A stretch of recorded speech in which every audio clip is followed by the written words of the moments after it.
G'day guys and welcome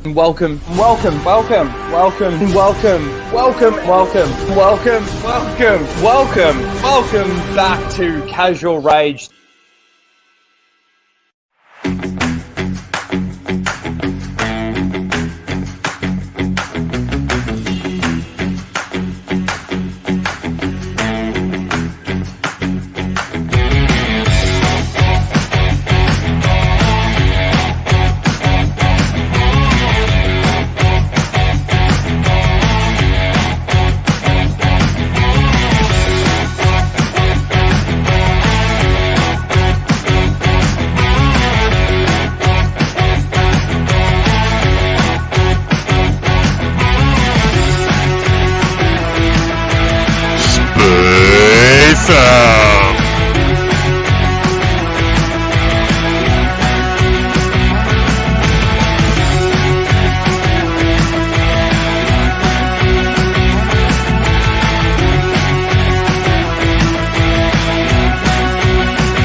Excuse me, I'm Tim. And I'm Greg. Go fuck yourself, Disney.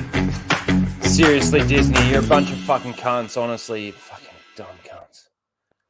Hello, everyone, and welcome to Casual Rage. I think that was the best intro we've ever done because of these two interrupting it. It was brilliant. Welcome, Was that everyone. you interrupting at the end, or was that added to the video? No, that was me interrupting at the end. Got it. I had to do something. But yeah, hello everyone. Welcome to Casual Rage. What are we up to? 54. Casual Rage 54. Dang. Yes, been incredible actually, and especially due to the fact that there was a few there that I missed a couple of weeks. So really, it probably, if it was from when I first started, it would probably be I don't know, like 60, 65, something like that. Anyway, welcome everyone. We've got a fair bit to talk about today on Casual Rage, where we casually rage out about the topics of the week. There has been a few things that really took place like early in the week. So there's been a lot of discussion already about these things, but we haven't discussed it on Casual Rage. I know that we've discussed it amongst us on your stream, Tim, and a few of the things, but we will go through some of them again. We'll skim over some of it.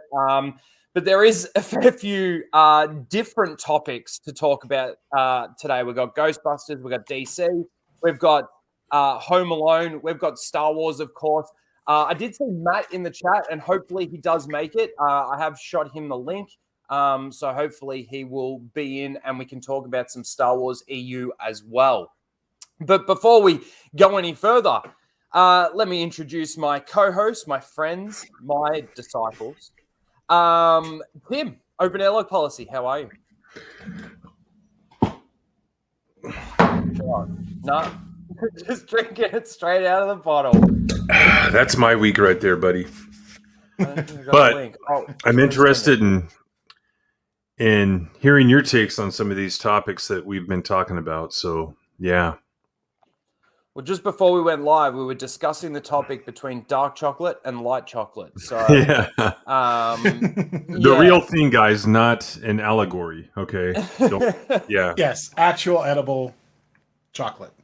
And we were talking about how much we don't like dark chocolate. And then Greg said, I prefer white chocolate over dark chocolate. And we're like, no, all right, we're going live. That's enough of that. Ew, but Greg, Grand High Priest. But to clarify, I said, and I don't like white chocolate. Matt is in the chat. He says he didn't get the link. So no, he's got it. We've got him here. I'll just quickly say hello to everyone. Greg, how are you? Hello. We'll do this again. Yes. That was perfect. I must admit, that was so perfect. It was really, really good. Oh, adding it into the video there? Adding it into the when thing. I start coming up? Yeah, I might do that in the future. I don't know. Oh, I see his name. Just I add see it his in. name. Yeah, do you see it? Yes. Nice. But he did just run away from his camera. So we'll just wait a second. Here we go. All right. And of course, our special guest for the first time on Casual Rage, we have Matt Wilkins. Hello, Matt. How are you? Hey, thanks for finally having me on here. I'm glad to make one. Wilkins. Raging Wilkins. Yes, Raging Wilkins tonight, please. That's in honor of you, Raging Ryno. Thank you. How are you? I'm excellent. Good. Happy to be here. Good. You're always in finally. I'm having a tough time picturing you raging, actually. Yeah. I may even say the narrative's F tonight. Oh shit! Ooh. Hey, Greg here has a penchant for getting people to say words they don't want to say on their live streams. So on live streams. Well, yeah. I mean, we might for Raging Ryno. I might. Awesome. Oh, awesome. Yes. Well, welcome, Matt. It's good to have you. We're going to talk about some of the things that have been hot topics throughout the week. I definitely want to have a good old chat with you about some of the expanded universe. I've been reading more and more of that. It's been absolutely incredible. It's been an amazing ride. I was talking to Lethal, I think it was last night, and he was like, when did it change for you? Because I'm like trying to tell him that Disney Star Wars is nothing to me anymore. Yeah, I'll still get emotional about it. I'll still rage about it and get pissed off about it and give my views on it. But I've got it so separate now from the EU that I'm getting so much enjoyment out of the EU. It's absolutely like incredible. It's night and day, isn't it? It is. Yeah. It really is. The stories, like, and even some of the stories within the stories, like just the little things that it has been a brilliant ride so far. And I've still got a long way to go with a lot of it.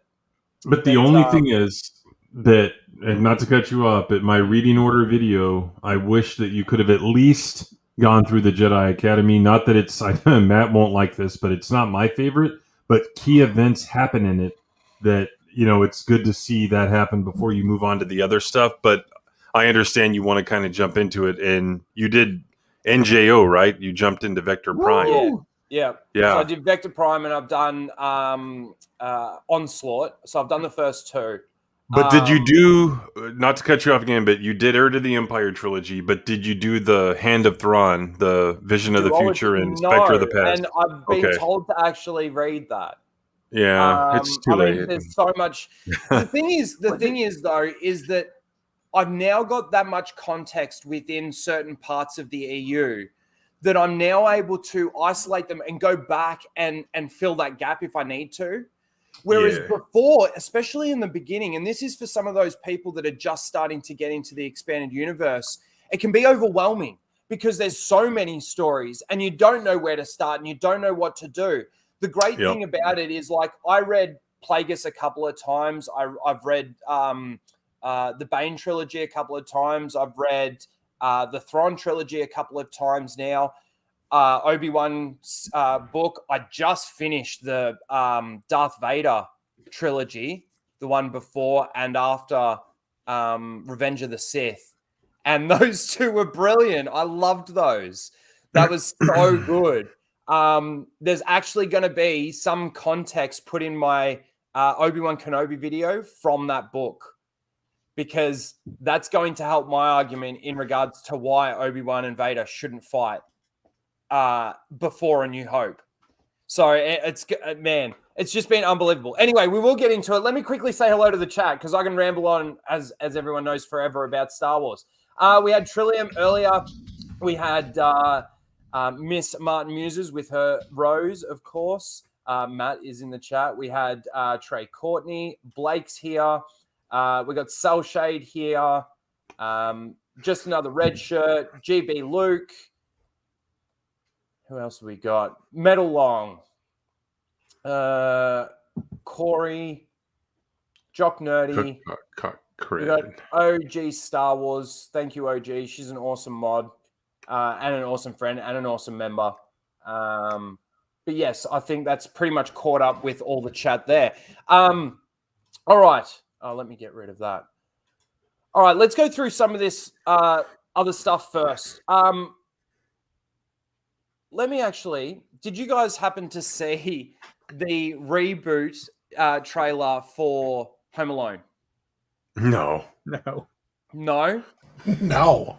I started watching it and I turned it off. I just started laughing.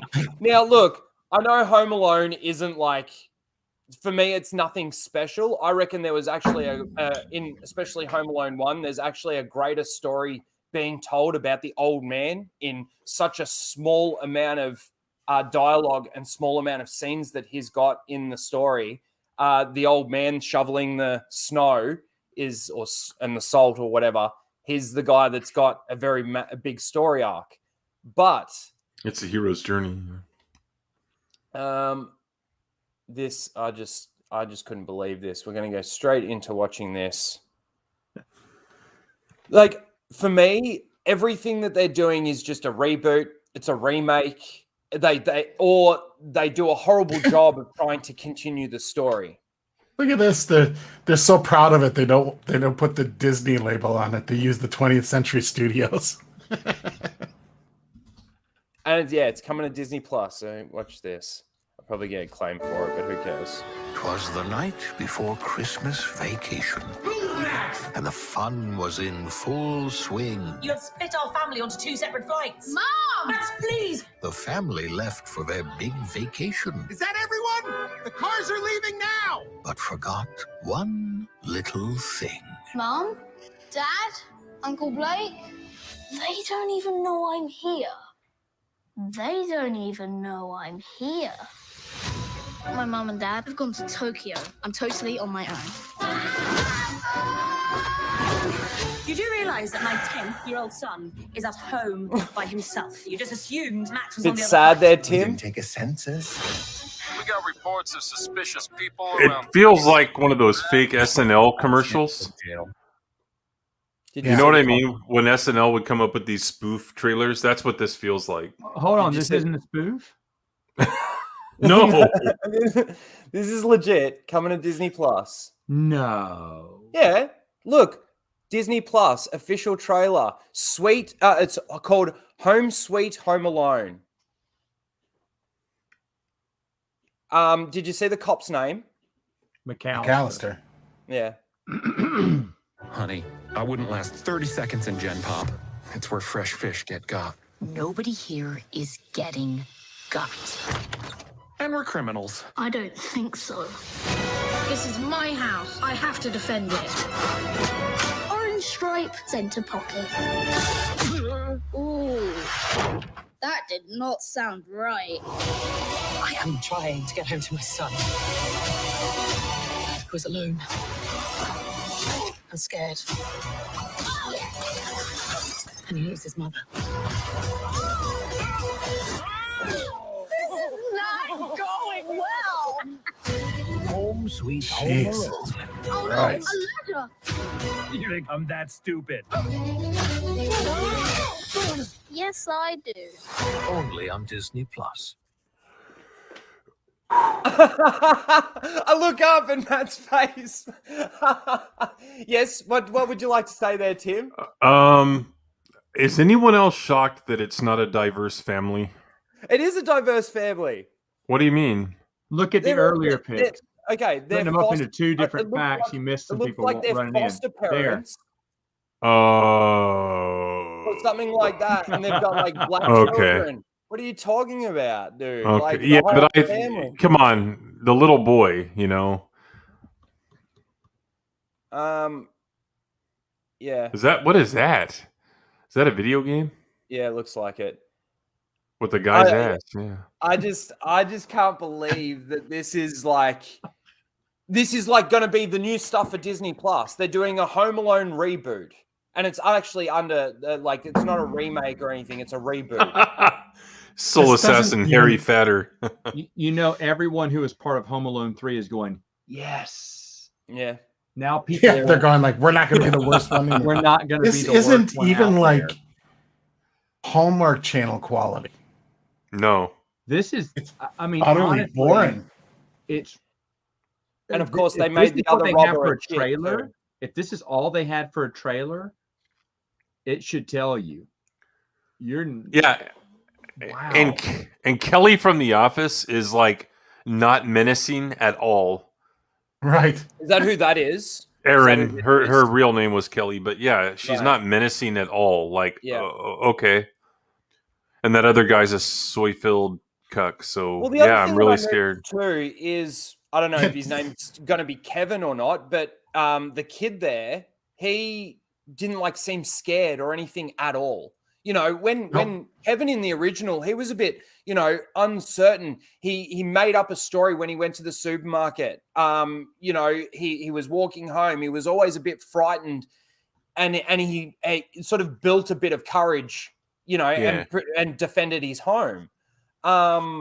This kid, his parents are gone, and it's like they're gone. They're gone. Like, yes, I know Kevin in the original sort of did that. He started jumping on the bed and everything, but he went through this emotional moment, you know, and again, a lot of that incorporates with the old man in that story too.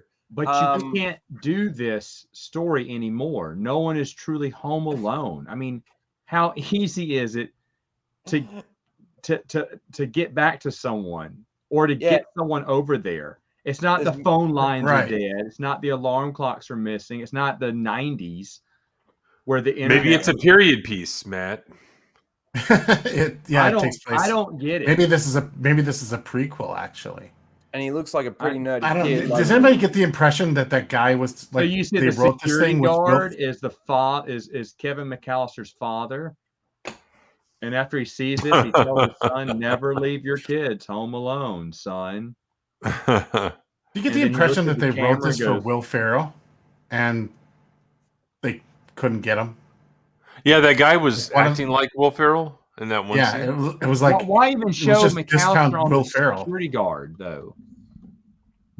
So they could say someone in the chat name McAllister.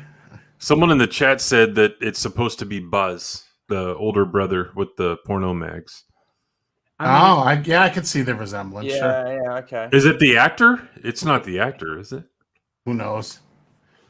That's the one actor that they got to carry over from the original movies is the fucking older brother who's in it for a total of 6 minutes. Have you seen some of the? Oh, you know what? That's it. That's the connection. That's that? Buzz or someone. It kind of looks like him. Who calls Macaulay at the end? He gets a cameo at the very end. Yeah, and he's probably a lawyer, and he's the one that's going to lock up the saying you won't believe this. I mean, but did you see some of the lines? Ripped off from the original. That's him. I just found this picture on IMDb. That's Buzz. I got it right. Called it. So, holy shit! Is he going to call the kid a flimwad? Does he? He's gonna come over and like steal his. Would you like to come home to see my tarantula? Does he he gets back in his car and his tarantula's in his passenger seat. So so I called that. So the dialogue is. So, do you think I'm that stupid? Yes, I do. Who wrote this? Patty Jenkins. This is terrible. Yeah, probably. This is horrible. Yeah. I just, again, my whole point with this thing is just the fact that these studios can't actually come up with anything new. They've got to take what's old, try and get the nostalgia built up for that, and then try and reboot it. And then when they do reboot it, they they make the family diverse. They make it look like a foster family, or you know, they have to make one of the criminals a female. Here's the thing. This is made for my generation who grew up on the original, who have kids now, and like, oh, we want to see this. When I see something like this, I'm like, oh, that reminds me. Home Alone was a good movie. The original. Like that instead. Yeah. It's on TV like every single Christmas season. It's just watch the original. And to what you said earlier, like the entire premise for this movie is out of time. This would be like trying to do something like Indiana Jones in modern time. Like it needs to be set in a particular period in order for it to work, because then otherwise you start going, why aren't they using technology that exists? No, I'll answer that question in the stream. Kevin McAllister will be as a stinger at the end. He'll be some little one cameo so people can flip out over it. Yeah. But he's not going to be involved in the film. They backed a truck of money up to him. He went, sure, I'll do one scene. It'll be the Luke Skywalker moment. It's not exactly like he's got a crazy career. I think they backed up like a suitcase full of candy bars. He'd probably. Here's what would be perfect. Here's what would be perfect.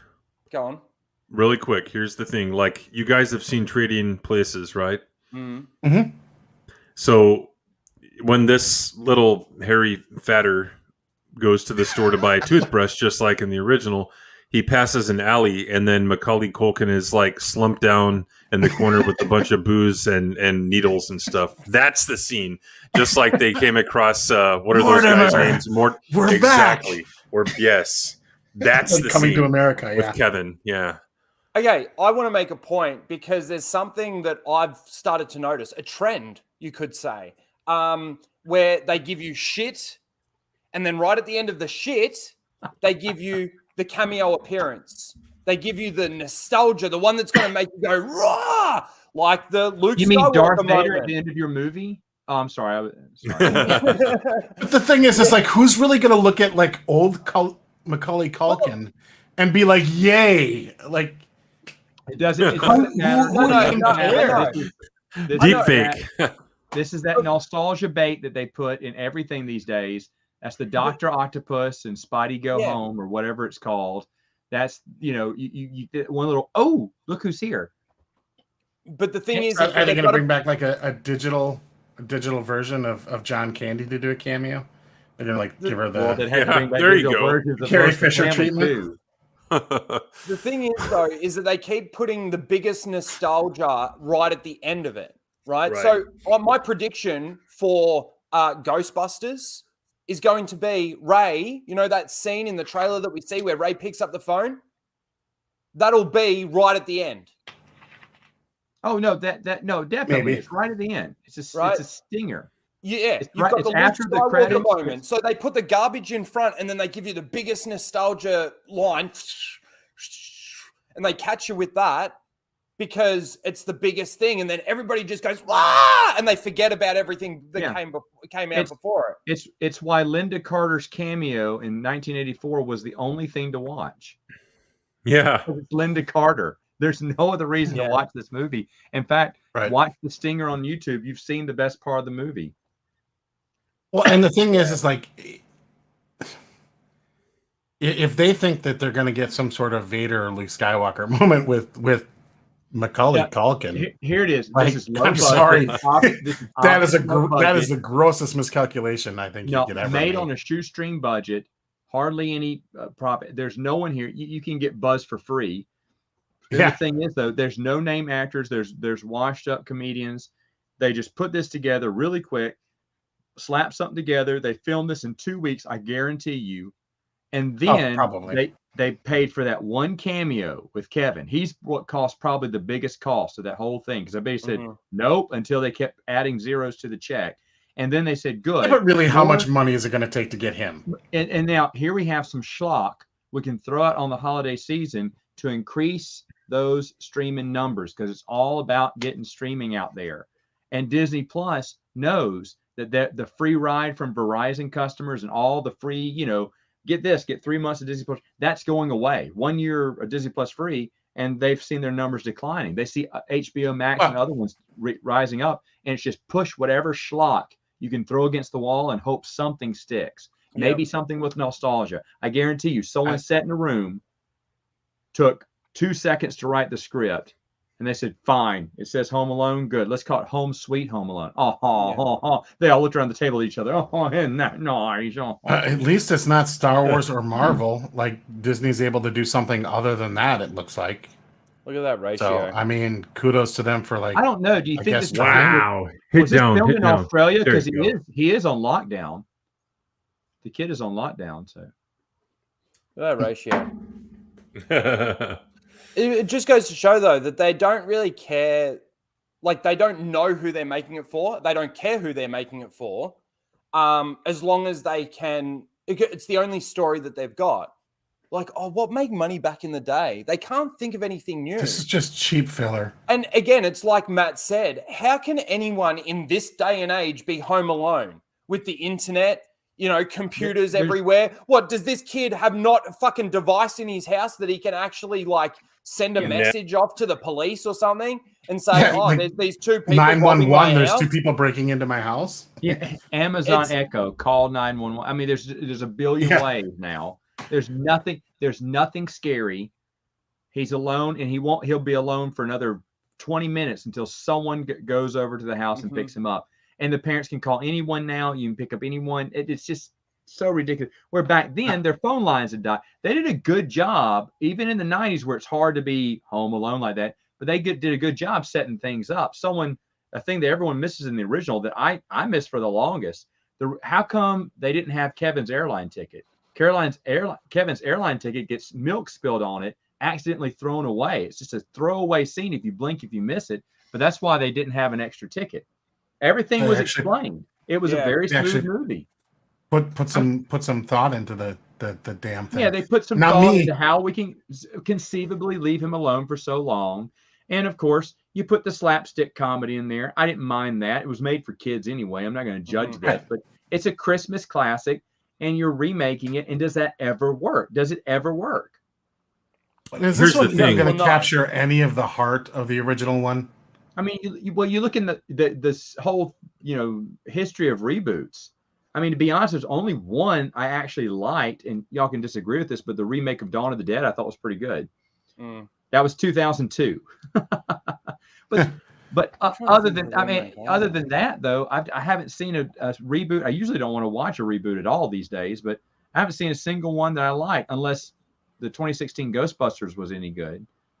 Tim, you have that on DVD, don't you? I have never seen it. Yeah. I've never seen more than 15 seconds of that. DVD, he wouldn't be on this stream. I'm telling you that. But here's the thing, like what? He'd be watching it. No, I wouldn't. Here's the thing, like this movie, it's the same reason that you couldn't make Ferris Bueller's Day Off, right? Because absolutely. It wouldn't work. It wouldn't work. Right. They can find that someone's going bastard like within 30 minutes. Yeah, that's the sad thing. It's one of those movies you can't remake. A movie that you could remake, and it would be better now for at least the movie makers, would be Mrs. Doubtfire, right? With all the stuff going on, I'm going into this bathroom because I can, and all that stuff. So yeah, I don't know. Don't touch that movie. I don't know if they can. Like, that's another tough one. That was a joke, Ryno. That was a joke. Oh, good. I thought they could also make a remake of Soul Man too. Dude, I didn't pick up. Dude, that movie. We've talked about that, Matt. That was a funny, good 80s movie, and if you can get your hands on it, then watch it. Yeah. See Thomas Howell's best performance. It's kind of like trying to remake a movie like Inner Space. Did you ever watch with Martin Short, right? And Martin Short. Man, I love that movie. But they couldn't remake that movie now. Dennis Quaid, yeah. Like they could. They couldn't make Spaceballs now. But yeah. Well, it's kind of like The Last Starfighter. They couldn't do The Last Starfighter again. The only thing that they could do now is if they have someone who cares about the series. I don't know if anyone cares about Cobra Kai. I think so far, I don't know what the new season does, but I think so far they've done a great job. Yeah. Continuing the story. So do I. Blending in new people. I don't mind that. And the thing is, that's the way to do it. But you got to do it. Not everyone can have a sequel. I mean, we all love Indiana Jones, but did we need to see him that old? This is before, even before Crystal Skull, we even knew anything about it. I was excited because I was like, oh, Indiana Jones. Then we watched it, and let's say it was an awesome movie. But Indiana Jones is older now. He can't do some of the things. I was like, do I want to see my last Indy on the screen as being an old man, or do I want to see him riding off into the sunset with his dad and his best friends? Everyone, all of us, after Last Crusade would have said, more, please. We would have. But to be honest, a smart director or smart, people who own the rights would have said, no more. That's the perfect. We're going to kind of leave it there. But you got to let it go. And that's the hard thing with nostalgia. We sometimes can't let it go. So we want to see some of there's going to be 1 million people who are freaking out right now that Buzz is in the new trailer, or whatever, or that so and so is here. And I mean, it's just in our habit. We love things that remind us of happier past times. Yeah, I know. Yeah, it's the carrot that you drag in front of them. Keys, carrot, yeah. There's a way to do that respects the audience, which is Cobra Kai. And then there's a way that most people do it today. It's just like, I just need to get your money. And it's holding up some old worn out actor. And the thing is, they don't put as much care into it. Now, there's a difference with Bill and Ted's movie. They just did that for fun. They didn't need the money.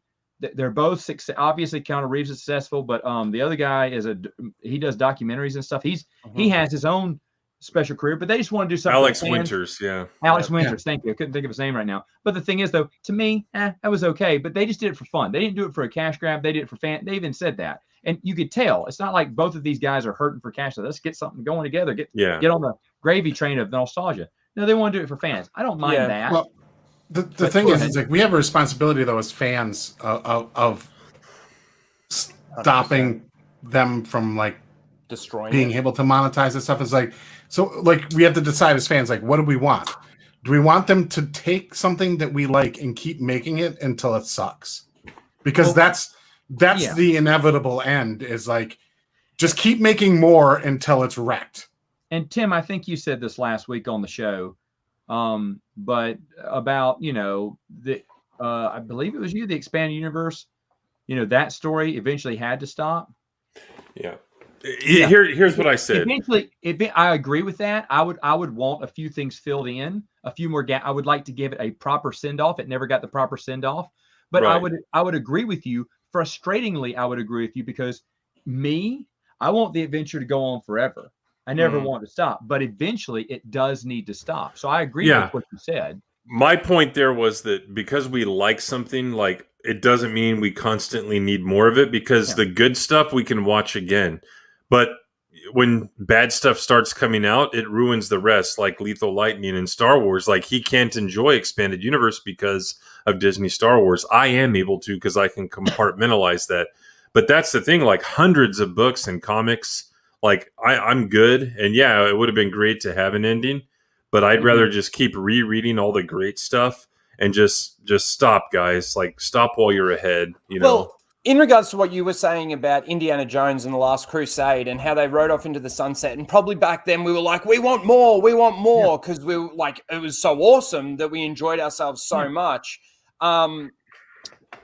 They could have, and I don't know if they did this with the indie stuff, but they could have expanded that universe through novels and stuff like that. They did. It wasn't that popular. They did. There's a few novels and comics and stuff. Games, And the thing is that they can do that with a lot of things. I think with where we are now in regards to being able to produce entertainment the way that they are and how quickly all this stuff can come out, I feel like that's sort of there's not as much concentration on writing novelizations of stuff anymore. It's more about writing a screenplay or something like that. It's like Lord of the Rings. I enjoyed the books. And I would love to see more. I wish Tolkien had written a billion more books about Middle Earth, but it's probably best that he didn't, because what we have is fantastic. The History of Middle Earth, the 12-volume collection that's been reprinted a billion different times by Christopher Tolkien, I'm thankful for. I'm glad we have it. But at the same time, even though I want more Middle Earth from Tolkien, what we got was good enough. So, Tim, that's exactly what I thought about when you were making that point last week. Yeah. Let me just get this Vicious Archon for $3. Thank you very much. Super sticker. And it was how you going, I think? Fox? How's it going? Yes. Going well. Thank you. Thank you very much for that. I appreciate it. Let's move on to, because this is sort of relevant to what we're talking about. Can we bring up that Ghostbusters article? Please, Tim? Mm-hmm. Because this is very interesting. I was talking last week with My Nerdy Home, and we were sort of having a discussion about how we we're not really too confident for this movie, despite whether or not it's got a connection to 2016 or not. I have problems in the trailer that I've seen with it, and I'm willing to wait and see whether or not these issues that I have get some sort of explanation. but I don't think they will. And the reason why I say that is because of where Hollywood is today. No one cares about what they're actually working on. What they care more about is having the female character or having the diversity or whatever. It's the platform. It's the virtue signal. And I see bits of that in this. Anyway, what were you going to say, Matt? No, I agree with you on that because I'm not excited for anything these days. It's sad. I don't want to be a pessimist when it comes to stuff like this. But the thing is, though, I just said I love Lord of the Rings. Was I excited when I heard Amazon had paid $1 bajillion for the rights? No. Because I'm afraid of what they do. I love Robert Jordan's Wheel of Time. Am I excited that they're finally making a show? No. Unfortunately, 20 years ago, it would have been a much better show. But I'm afraid now it's not going to be good. I hate to be like that. I hate to be negative over the things I love so much. But the thing is, though, we've seen time and time again, like you've said, that it just sets a disappointment. There's nothing new. It's the same pattern. They think they're breaking the mold, doing this, making this character a certain gender, making this character a certain race, making this character a certain sexual preference. But it's the same trope. Now they're tropes across all movies. You can from whatever mid about 5-6 years ago. And then from today, someone could sit there and go, in this era of movies, here were the single tropes.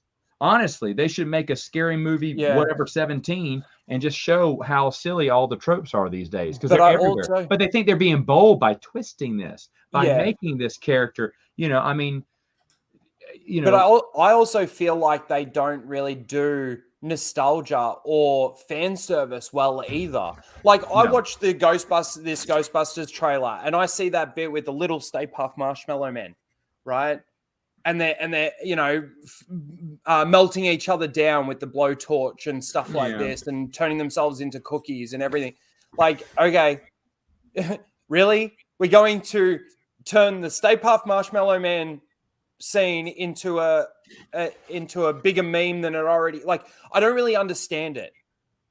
You know what I'm saying? Like, there was a reason why the Stay Puft Marshmallow Man showed up. And it's because Ray couldn't keep that fucking thing out of his head, right? It was the first thing that he thought of. Yeah. That's why that thing is there. Why are these Stay Puft Marshmallow Men all of a sudden like alive, animated? Is it just the nostalgia? Because if it's just the nostalgia, I'm sorry, that's bad fan service. That is bad nostalgia. Well, what would fix that scene if they have to wake up Ray from the couch because he was so old he was napping, and that's what happened with all the maybe that see perfect. Yeah, but I agree with you. You can't get excited about this. I'm not saying not go see it. It's up to you to go see it. But the thing is, though, I can't, like, even Dune, which I love. I love Dune. I can't get excited. I want it to be good. I want all of this stuff to be good. So do I. But it has Jason Momoa. Yeah. How many times? Yeah. But see, like, I also have a problem. I don't know if you guys saw, like, there is the bit where you see it in the trailer, but they released like a scene where it's basically the scene that you see in the picture on the screen, and they're in the car and they see the ghost, and it's kind of like, what do we do? What do we do? And they're pushing all these buttons, and then all of a sudden, it's like convenience. Like, all of a sudden the door opens and they're outside, the proton pack's ready to go. Okay, now that like a 12-year-old kid is about to use a proton pack with probably no experience. Like, are these kids going to find, in Ghostbusters 2, when they're over the street and they're using all those detection things, and it's like, blah, blah, blah, blah, blah, blah, and the, PKE meter, yes. Yeah, those things. They're probably going to pick these up, fucking pick them up and like, oh, this is what this does. This is what this does, without any explanation of how they know how this thing works or what this thing is. I just gotta say that noise effect you did for it was nowhere near accurate. Whatever. At least you knew what I was talking about. Minus the Australian accent. Yeah. you knew what I was talking about. But Let's go through this, Tim, and let's see what some of these. And really quick though, I gotta ask Matt: is that a Wendy and Marvin shirt? Oh, yes, it is. There's Wonder Dog too. Do you guys know who that is, Greg and Ryno? I don't think anyone knows, Tim. I'm shocked you did. No. So Super Friends was a DC, like a Justice League cartoon in the 70s and 80s. Yep. And there were two different sets of teen like sidekicks. It was these two. And then there were these alien like twins named Zan and Jaina. Yep. Yeah, the Wonder Twins. And they had a monkey named Gleek. And remember when you used to be able to like spit a stream of spit out of your mouth and you called it gleeking? Remember that? Yeah. That's kind of where the name came from. So before you get into the article, let me just hit this from Biggles. Ryno loves dong like Lyndon. Thanks, man. For $5. Dong. That's $5 well spent, Biggie Net. Yeah. Just all day long, folks. Come on, bring it. You know. Here we go. Let's go. There's a really bad-looking Slimer. Critic reviews arrive for Ghostbusters Afterlife, I should say, by John F. Trent, our good friend. Ghostbusters Afterlife reviews are rolling in from critics who have seen the film that stars Paul Rudd, Finn Wolfhard, what a great name, McKenna Grace, and Carrie Coon. Okay. Metacritic. On Metacritic, the film has a Meta score of 62, I assume out of 100. I don't know how Metacritic works, with 7 positive reviews, 7 mixed, and 1 negative. So, not too bad. Here is what the critics are saying. Rosie Knight at IGN gave the film a 90. She writes, director Jason Reitman does his father and fans proud with a funny, sweet, and spooky family movie that proudly takes on the legacy of Ghostbusters while also introducing something exciting and new. Johnny Oleksinski at the New York Post gives the movie an 88. Do you want to say something, Greg? No. Okay, I thought I heard you bark or something. No, that wasn't me, but I will say that I can still gleek. So I still got that skill from. Turn your camera on and do it. No, not doing it on camera. Okay. He writes, Reitman finds the perfect tone here. He's also skilled at getting genuine performance out of young actors, as he proved in Juno, and balancing humor with stakes, essential for comedy horror like Ghostbusters. The jokes are very funny, and Wolfhard and Grace, again, Wolfhard, awesome name, make life-threatening peril look like a ball. So that's kind of that one. That gives me a lot of reservations right there. I was about to say the same thing. That's exactly what I was talking about. If it's not woke that I'm worried about, it's that I didn't like. It's the convenient stuff and the Mary Sooness that's going to worry me. It's not even that. It's like I'm just getting like Casper the Friendly Ghost vibes out of this. Like I don't. It sounds like it's going to be too kiddie for me.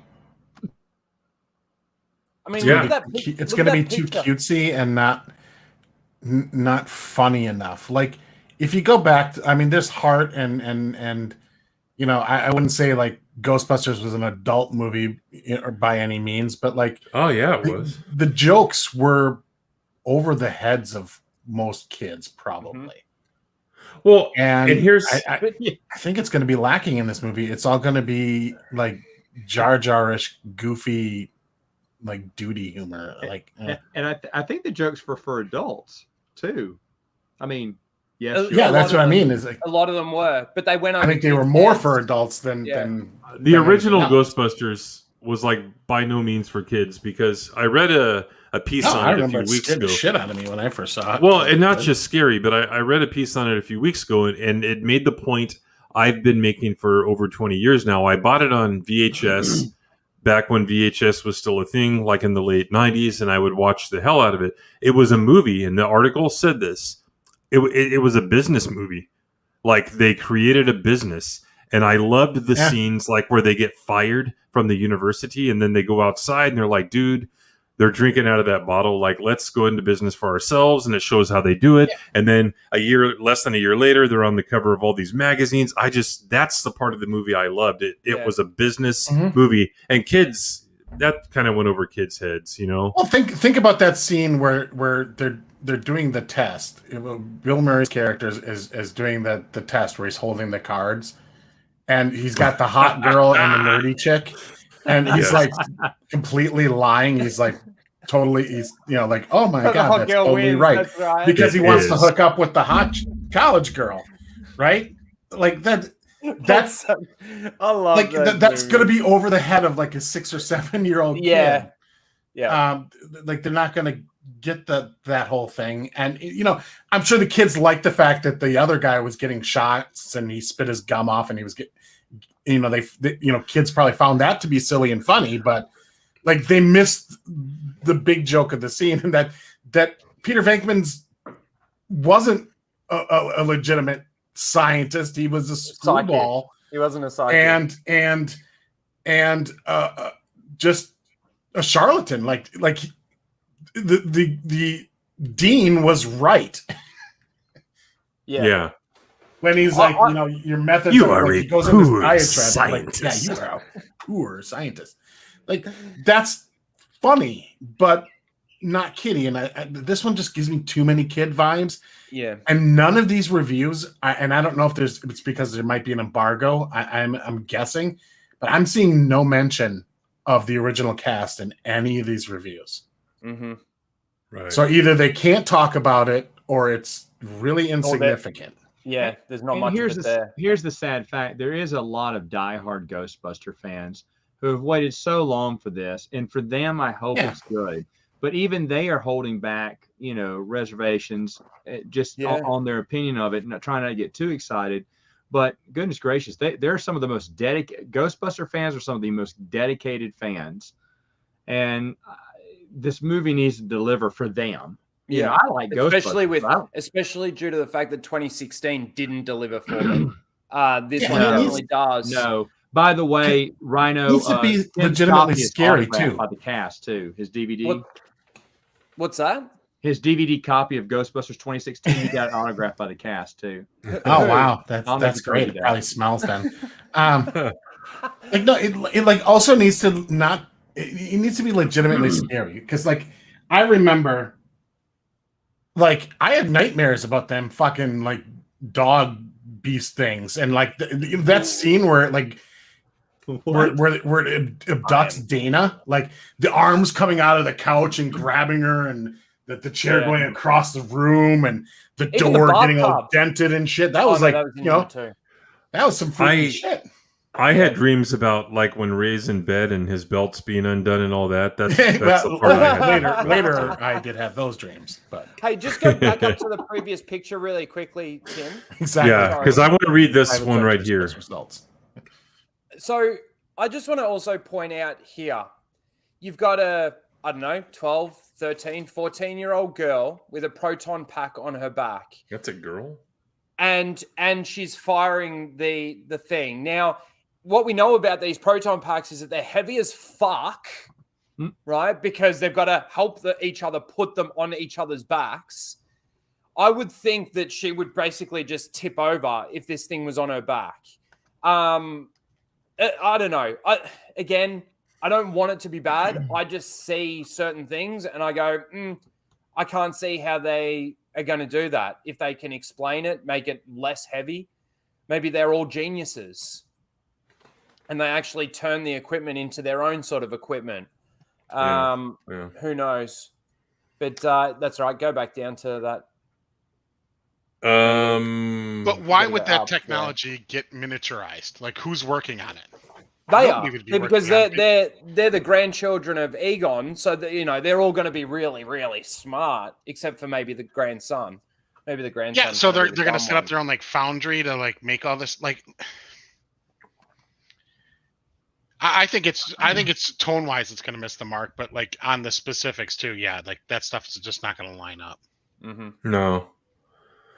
William Bibiani at The Wrap gives the movie a 71. He states, Reitman's direction may be sharp and professional, but that's only in the service of familiar material.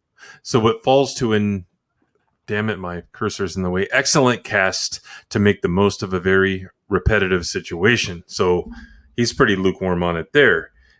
I like to read the negative reviews, not because like I'm trying to reaffirm my own feelings, but because I think they're a little bit more honest. You know what I mean? Read the one from Variety.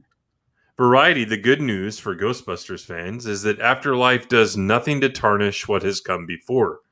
Well, that's kind of the old argument that, hey, this movie, guys, you should go see it. It's not woke. But see, they're It's saying not that. woke. They're saying, I feel like they're saying that like it's a bad thing. They are. That's what the guy means. That's what he means. It's like, well, it could be worse, and that could be a shot at 2016 as well. Mm. But again, like for me, like just being good enough and not being woke is not enough. I want to watch good stuff. If I'm going to give 2.5 hours of my life to a film, then I want it to be good. Mm-hmm. And you know, like TV shows, you can watch a couple of episodes, and if it's not good, then you stop watching it. It's like in a movie. Like I've walked out of movies before, but it's a little bit different because sometimes until the very end, you don't know a movie sucks. Like the ending was like, holy shit, that was bad. Yeah. What movie did you walk out of? I'd have to think about it, Matt, but I definitely have before. I've stopped reading a book like 2 chapters in because I'm just like, I'm not feeling this. Mm. You know, I know people will say, oh, I could never stop reading a book. And I'm like, no, if it's bad, I'm going to put it down and I'm done. But I'm trying to think of a movie I walked out of. I'll have to think about that. No, it wasn't Last Jedi, so that's fine. Well, see, a lot of these reviews that I'm seeing here, they're not the worst thing. I thought that there were people that were downvoting it because it didn't do anything new, or not really giving it good scores because it didn't, because it did give all the nostalgia and all the fan service. Yeah, but see, like you can pick and choose. The way that the review game works is like, and you can read it, especially like on Rotten Tomatoes. Like we covered it. What was the last one we went through reviews on?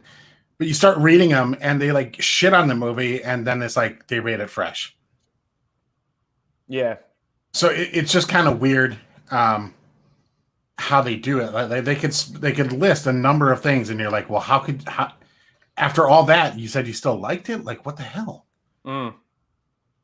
So I don't know. Critics, I think sometimes they want to have like the popular opinion amongst their peers. And when it comes to reboots and sequels, that's like a go-to critic like line of thought. It'd be like, it's just more of the same, doesn't take any risks. Like, I mean, it's just this boilerplate generic review that they do. Yeah. And you see it all the time, especially with sequels and reboots. Because they just say the same things over and over again. Let me ask you this: Would you even attempt to do a continuation of the original movies, or would you just let it go? With Ghostbusters, I would have said with Ghostbusters, I would have said let it go, except for 2016 happened, and I feel like it's almost now like an imperative that you kind of course correct after that one. You need to course correct. You got to end on a mid note. You can't go on a high note. But if I could have my wish, this movie and 2016 would go away, and we just have the first and second and the video game. But it's exactly like what we've been talking about with reboots for pretty much this entire stream. Every reboot that they do, everything that they do to try and continue the story, they're not doing it well. They're not they're virtue signaling throughout it, or they're doing something wrong with it, and nothing is going to stack up to what came before. You name anything, Indiana Jones, Lord of the Rings. We've talked about all these different things tonight in regards to reboots and remakes and continuations and all this. Nothing has really been any good. There might be the exception to the rule every now and then that they've done a really good remake or a really good reboot here or there. But that's rare, so fucking rare. Name one. I honestly was looking before, and I've been asked this question before, and I'm pretty sure I've either answered it or somebody else has. Dawn of the Dead is the only one for me. The Thing?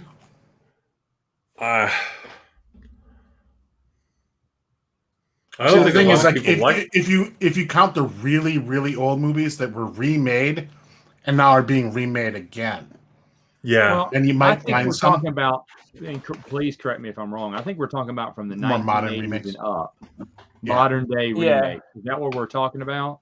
Well, see, I was even thinking like the Magnificent Seven. You know how they remade that with Denzel Washington and Chris Pratt. I heard it's just adequate, but not really. It's great. adequate, but the original is still better, and the original's Yeah. like a 1960s movie. I don't even know how old that movie is. The original. Late 50s, I think. And I hear people talking about Chucky, the TV show, and that's sad that it's not that good. I was going to watch that. Mm. But, you know, it's like we mentioned earlier, Lord of the Rings. I mean, from what we're hearing about what they're doing with Lord of the Rings, I mean, who's excited? There's not for a that? single person on this panel that's the one. surprised by that. The moment you heard that Amazon had the series and they were moving forward with it, you knew. Everyone knew. Yep. I don't think there's anyone who, well, if there is someone who's surprised, then, you know, welcome to today's modern day Hollywood. Wheel of Time too. Like, you know, I'm excited for one moment. Oh, they're gonna make a TV series. Oh wait, what year is it? Oh. But also too, you think about Disney. You think about that announcement that Disney did. Yeah, they had all the Star Wars stuff up there, all these new Star Wars things that they're going to be making. But what else did they have up there? Willow. Like what else? Yeah. Like they're not. I don't even know what the purpose of that one is. What is the purpose of that? Dread. That's a good. I don't know if that's not really a remake. It's more just a. It's a different adaptation, is what it is. You know what?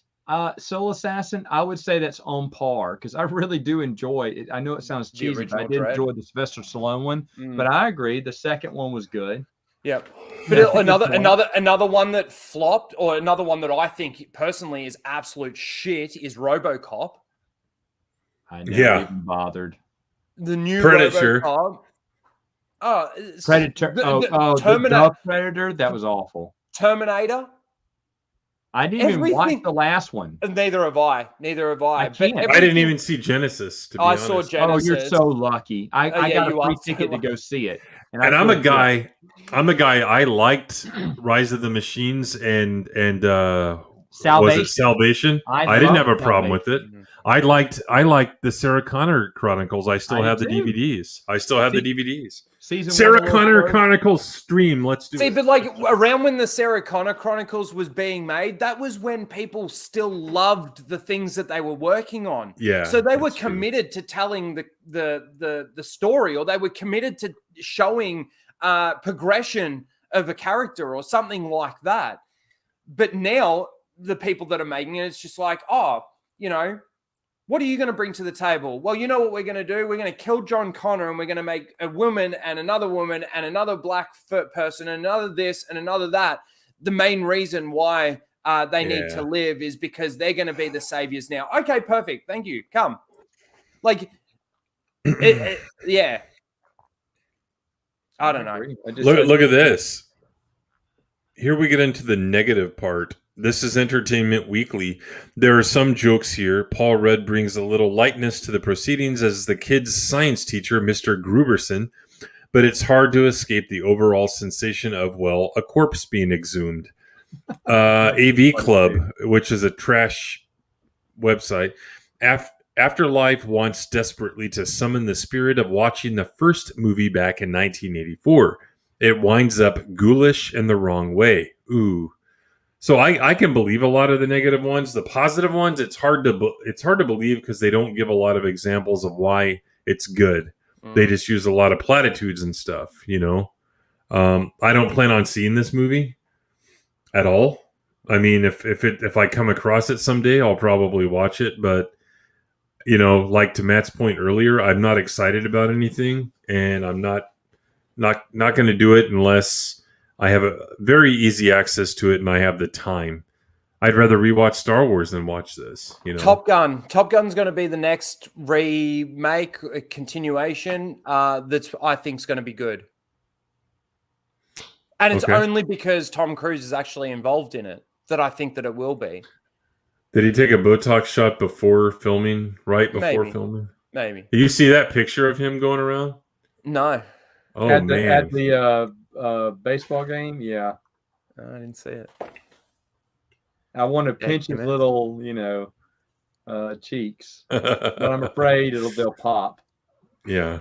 Well, do you want to read any more of these, or should we move Read the on? one that gives read the Guardians. It gave it a 20. All right. Gave Charles it a 20. Baramsko at The Guardian gives the movie a 20 out of 100. Yeah. Wow. He writes, here we can find a damning summary of modern Hollywood's default mode, a nostalgic object drained of personality and fitted into a dully palatable mold, custom made for a fandom that worships everything and respects nothing. Oh, yeah.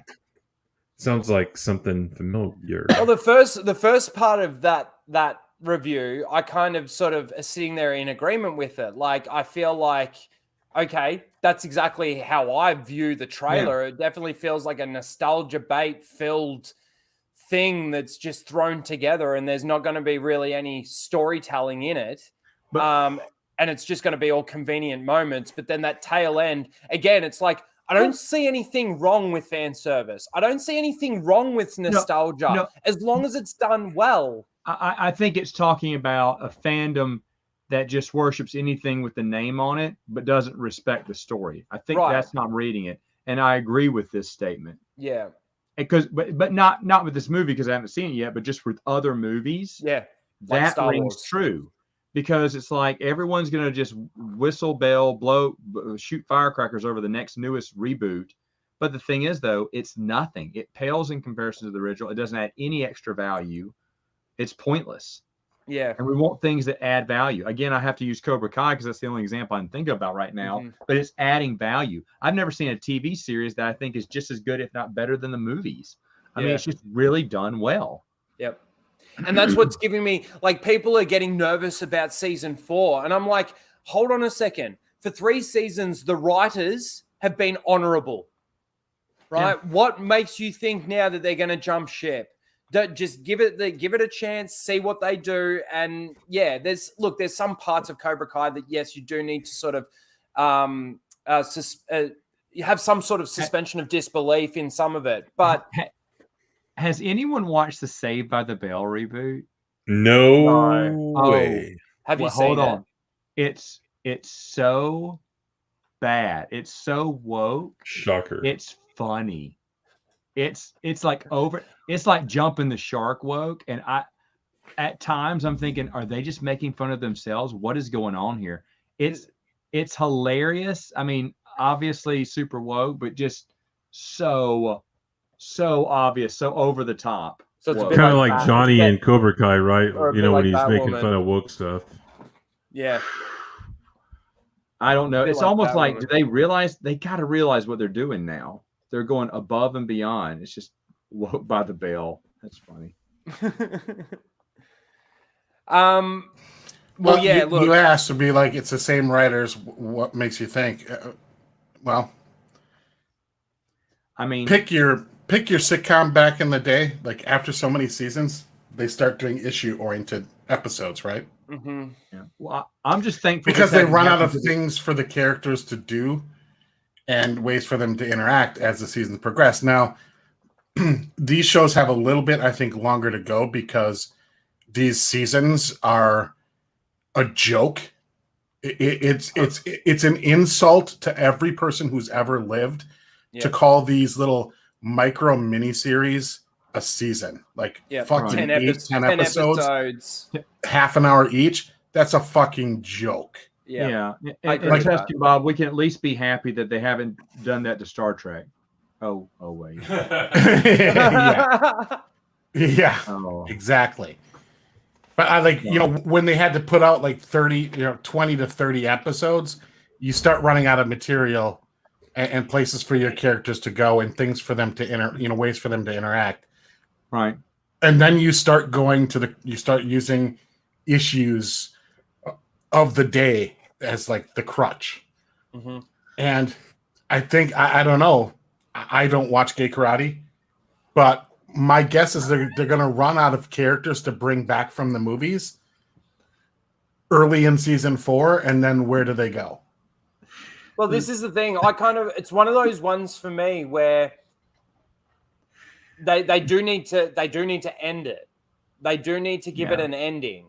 And I feel like the end of the tournament should be the end. If the tournament ends at the end of this season, that should be the final season. If they go another one, look the fuck out. I heard they had X amount of seasons and 4 wasn't it. Yeah, I thought it was something like 5 which is or why 6. YouTube was happy to pass that torch, because it wasn't just working out for them. Yeah. But anyway, I mean, the thing is, for me, Tuscan Bob, as long as they keep the story interesting, they don't waste our time, and they just keep it coming, I'm fine with it. But I agree, if it starts getting long, you can tell when a series has lost its way. They'll start making filler episodes. They'll start stretching out seasons because they don't know what to do. With me, The Walking Dead, it was the season of Negan. Negan's coming for like a whole series. And when he comes to the last 3 minutes of the last episode, you're like, that wasn't worth it. And then from there on out, you could tell. Yeah, what a screw job. They were stretched. Oh, yeah. Oh, yeah. But what I will say in defense of the show, and you guys know that I hate its existence even, but the fact that it is shorter, quote unquote, seasons, like if they get to season 5, that's 50 episodes. That's not even 2 seasons of regular TV.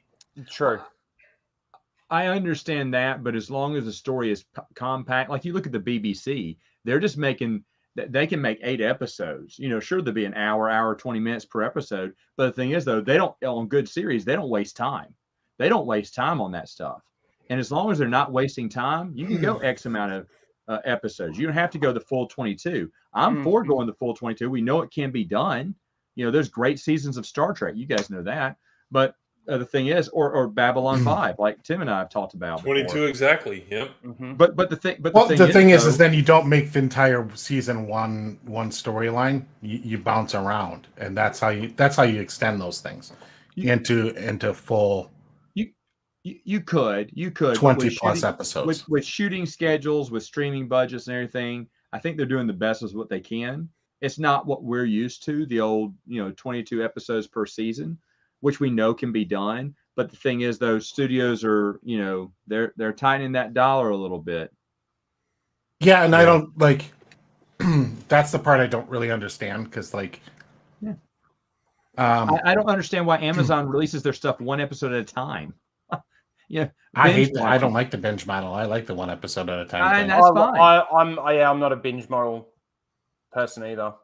Because I think I'm not going to binge them all one night, but Well, no, but I think it does. It allows your hit show to grow organically as the season progresses, and then it gives people a chance to catch up as they're hearing the water cooler.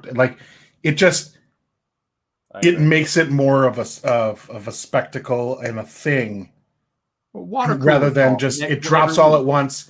People rave about it for 3 days, and then it's dead till the next season, and that's just kind of boring. It allows the week by week model allows the show to breathe. It allows you to absorb that information, but then there's also allows you to speculate of where they're going and what they're going to do, and you can kind of have fun. You can make it turns the show into something that's a social thing instead of just something you consume and then you're just done.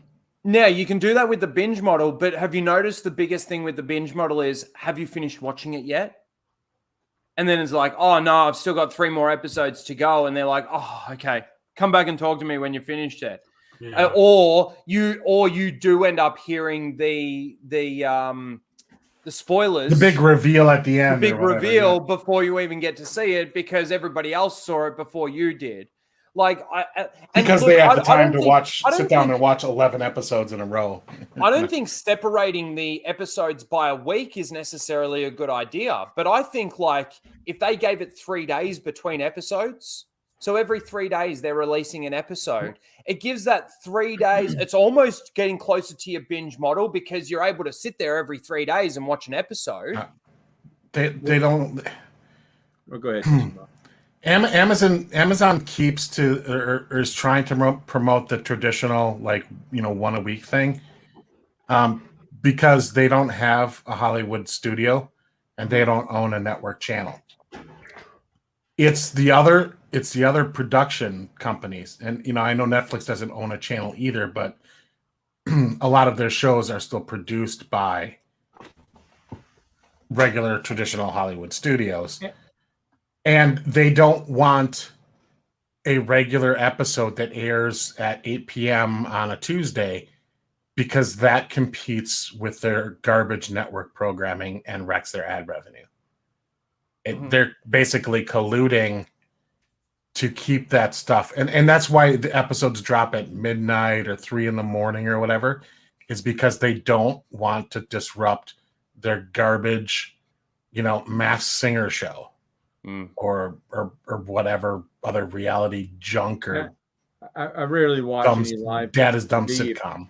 Yeah, but with me, I'm just watching older shows anyway, so it's almost like I don't sit there and watching a complete season in one sit down. I don't have the time for that.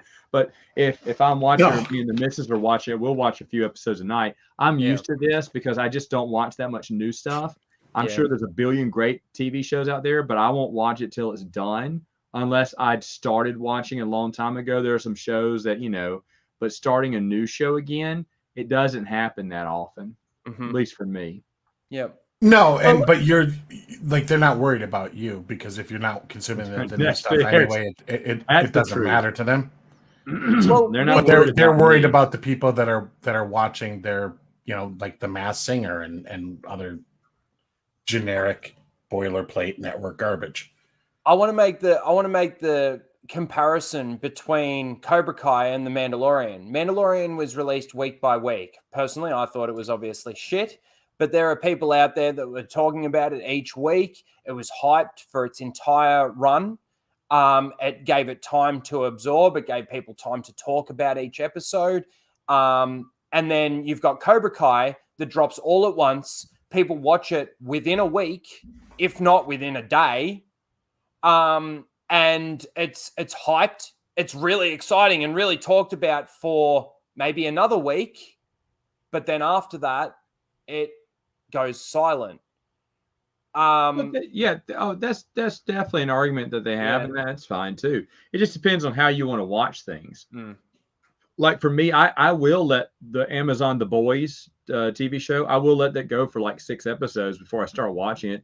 Just because if I want to watch a second one, I want to watch a second one. Yeah. I'm not someone that wants to binge watch the whole season, but I may want to watch 1 or 2 before I go to bed that night. I mean, you're looking at someone, it took me 3 days to watch Avengers Endgame.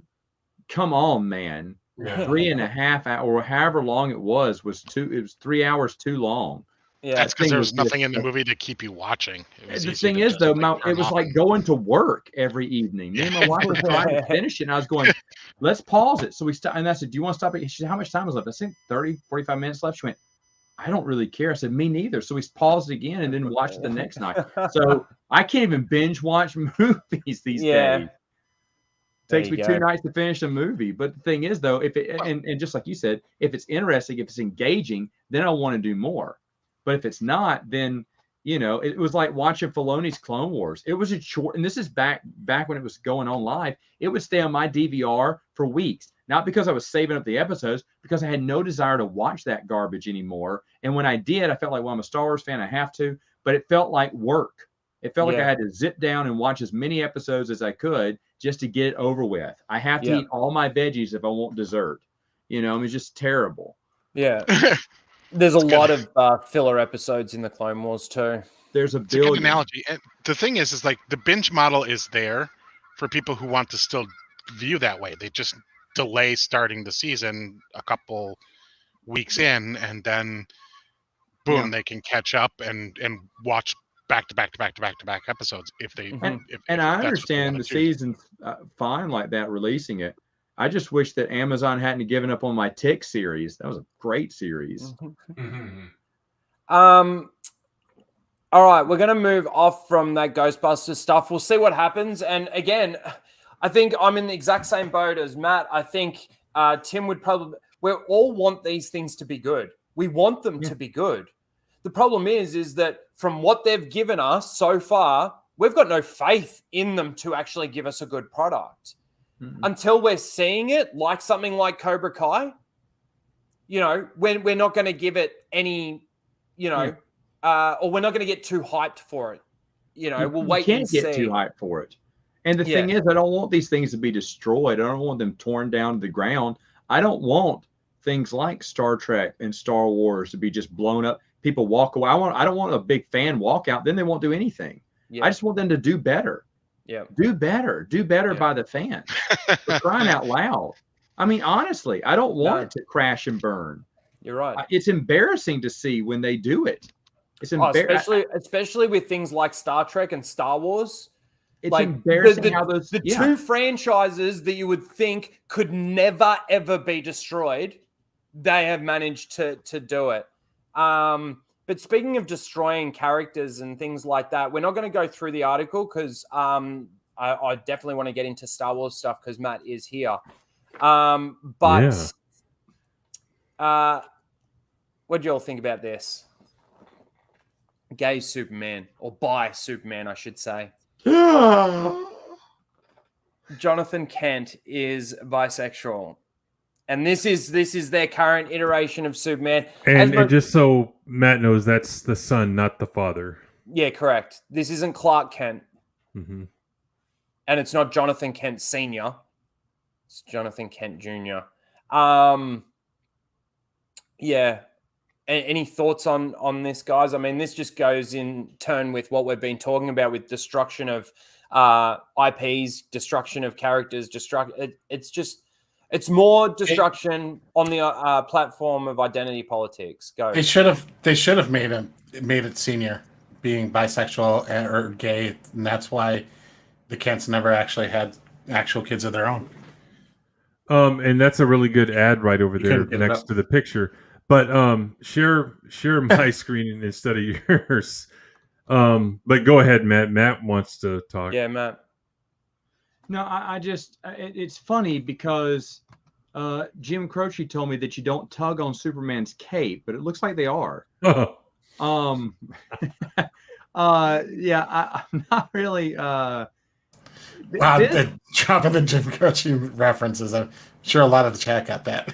Yeah, I'm sure no one got tugging on Superman's cape or spitting into the wind.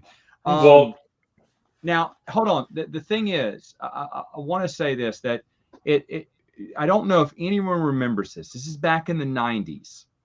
The first time, Tim's nodding his head. Alpha Flight, then you do know. Okay. Yeah, so, North Star. Yes, yep. North Star. Mm-hmm. Okay. Totally forgettable character. Canadian, total no name. And so what did they do to his character, Tim? They made him a homosexual. All of a sudden, he got twisted. Then he got what? He finally got his own series. Yep. North Star, yeah. To see if it would sell. Mm-hmm. It didn't. Because the story wasn't there. Mm-hmm. They tried to do something unique. They tried to do, and it was unique at the time. Weren't doing it. Okay. Well, now that's a trick that is used all the time, you know, to get turn Captain America against America.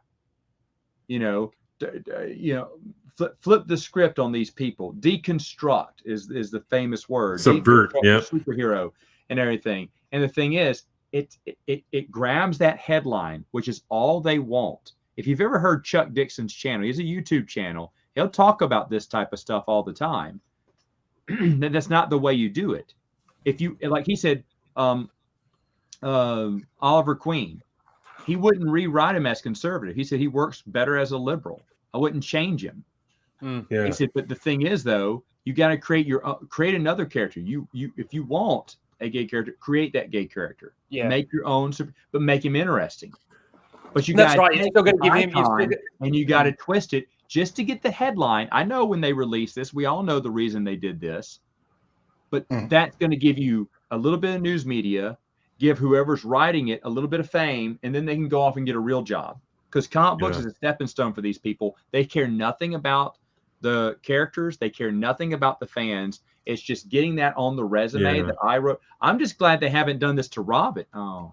Well, this is what I was about to say. This is what I was about to say. It seems to be a DC thing about the LGBTQ specifically, right? Not just a DC thing. but they just love making their characters gay, bi, lesbian, whatever it is. You know, you got Batwoman, you got fucking. I bet I wouldn't be surprised if Supergirl was a lesbian. It's the only way their crap gets headlines, because otherwise that's all it it's is to grab that garbage. headline. Yeah. Well, but you got to like. I was just gonna say really quick that they have what they'll tell you is like, oh, we are creating our own character. It's this new character. It's not Superman. It's Superman's son, and it's like who's half human, but has all of Superman's powers and weaknesses for reasons, and he's designed to replace Superman. So, like, you can say, like, yes, Jonathan Kent is a new character. He's he's like 6 years old. He's introduced, I think, in 2015.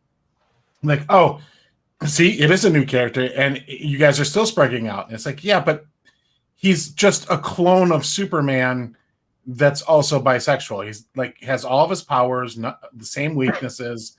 He's a replacement for Superman. So that still counts as like you might as well have just made Kal-El gay.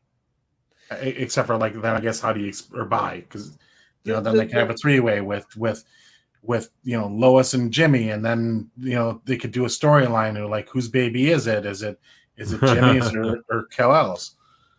Then it'll wind up being is Jimmy a birthing person? Yeah. No, well, yeah, and it'll be Jimmy from the Supergirl TV show. So it'll be Black Jimmy Olsen. I will say like they wasn't like Dick Grayson. That's the Robin that they made.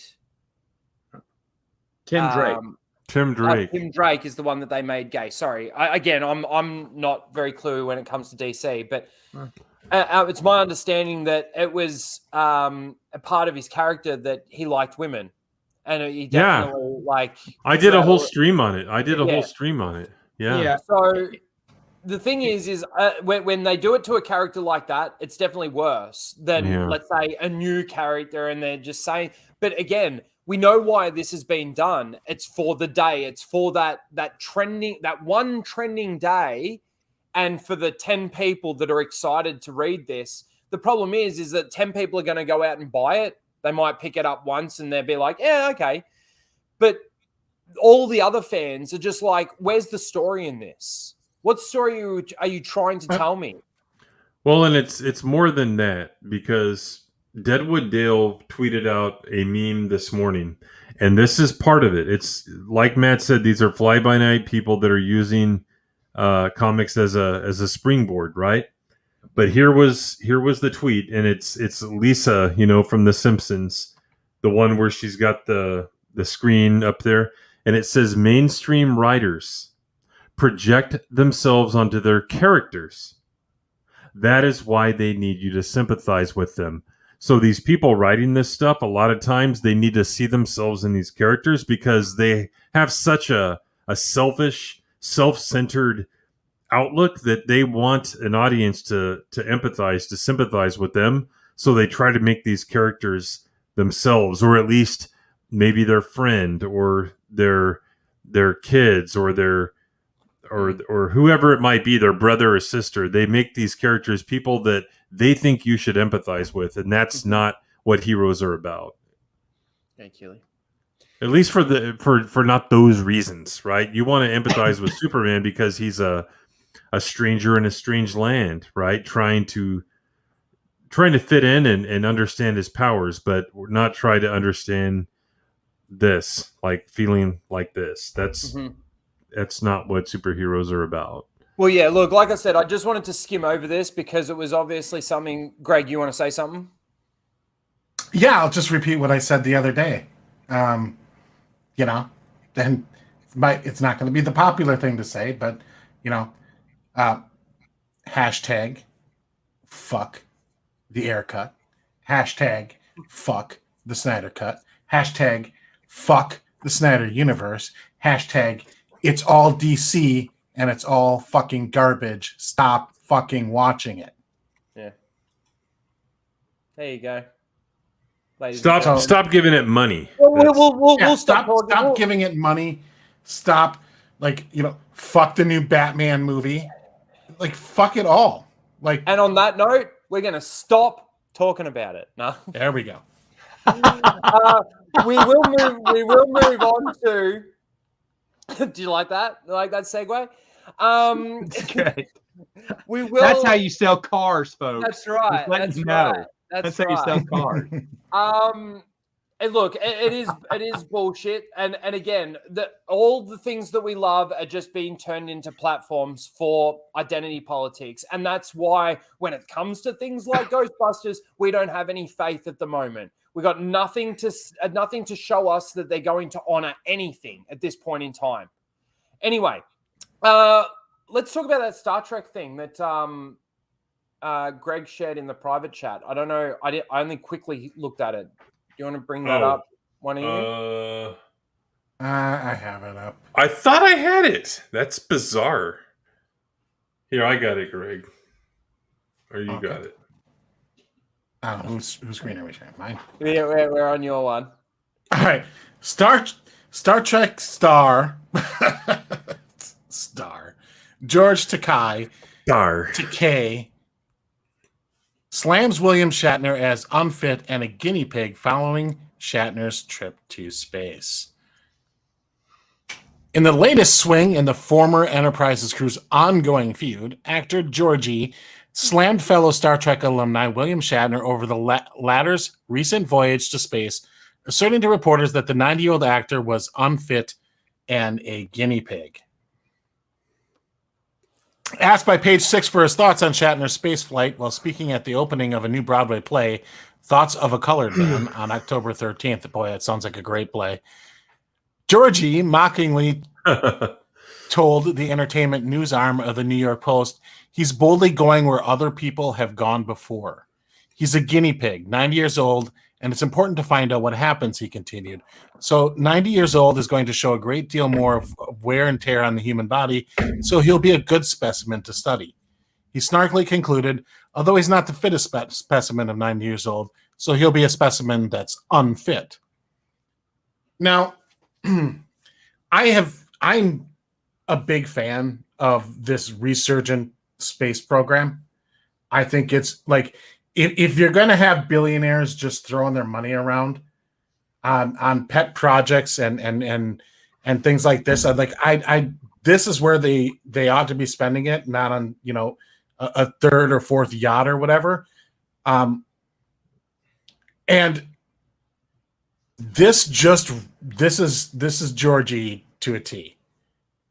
Pathetic, little, petty man. Because the fact that William Shatner got to go into orbit on Amazon's penis ship, Dick Rocket. Do you reckon they intentionally? I was about to ask. Do you reckon they actually intentionally made it look like a dick? I think it's fucking fantastic. Like we should be making all of our ships an homage to the male genitalia, and you would think George would be very much in favor of that, but apparently not. But this petty little thing that can't be happy. Like, the reason why William Shatner going up, besides his age, was like he played Captain Kirk. He's an iconic science fiction character.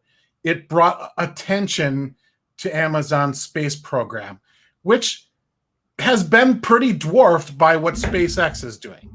So, like, it made perfect sense that Amazon would do this. They'd bring him on, get that press. Fucking cancel, you piece of shit.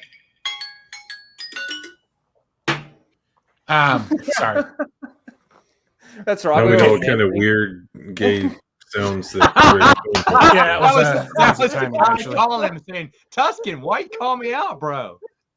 So he can't be, like, as a representative of Star Trek, the show that he was on, that made his career, and just say something not flattering to William Shatner, but just be like, hey, as a person who worked, like, what a great thing that a person representing the cast and crew of, like, he could even like co-opt it a little bit, even though he really wasn't involved, and say like, wow, what a great thing that a cast member, like, that is a testament to the reach and the importance of the show that I was on, and what an awesome, wonderful thing that a representative, the star of that show, got an opportunity to go up into space.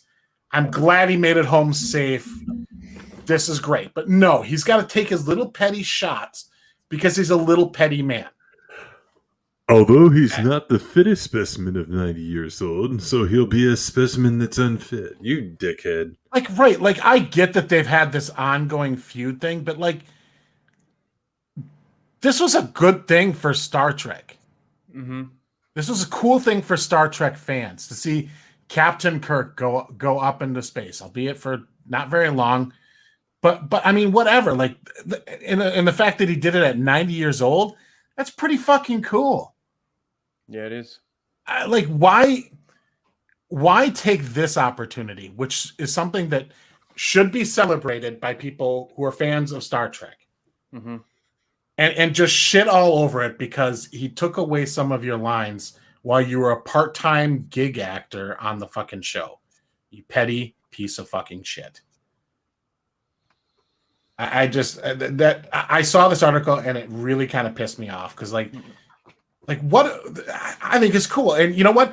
If George Takei gets invited to go on the next one, cool.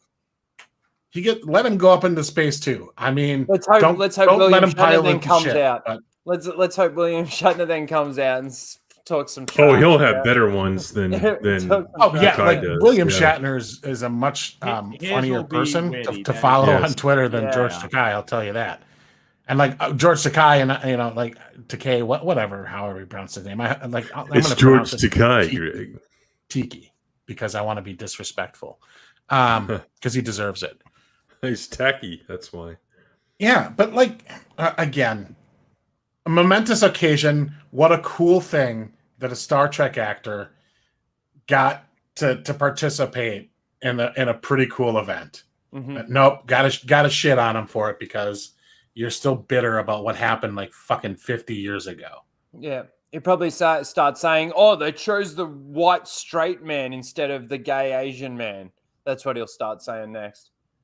He's the leader, like he was the lead, like of the show. You know, and like it would have been really cool if Leonard Nimoy was alive, and then they would have got like if they went up on the same rocket or something, like that would have been fucking cool too. Mm-hmm. Mm-hmm. But like I wouldn't be like who's mad that he got to go on this rocket, really? Like, who does it hurt? I could understand being like apathetic about it, but like being mad about it, that's just to the point where you're going to throw that thing. Like, yeah, you may be like, it's no big deal, but say something nice, mm-hmm. right? Say something cool, like, hey, what a cool moment for Star Trek that it has such a reach that the lead actor of the show got to go up into space. How cool is that? The show I was a part of, inspired our captain. Our captain got to go to space.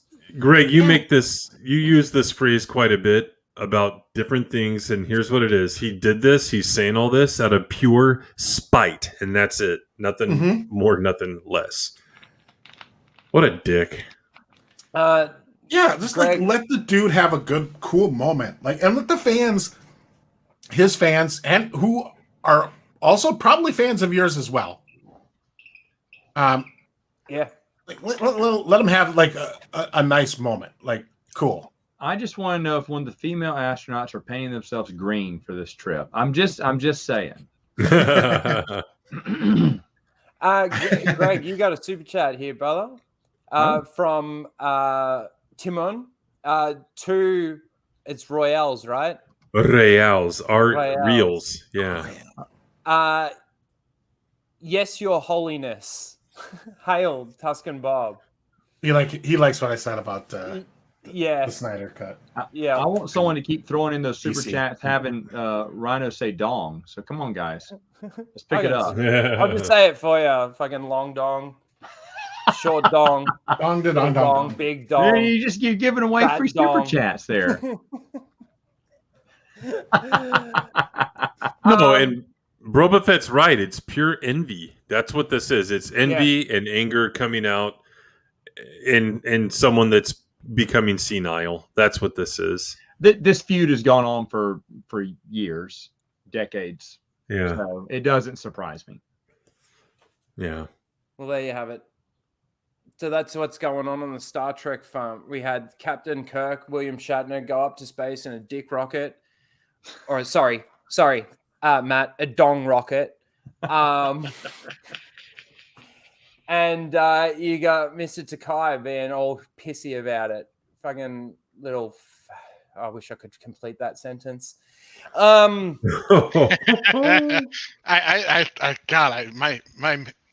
swear I heard it, but maybe my head just filled in.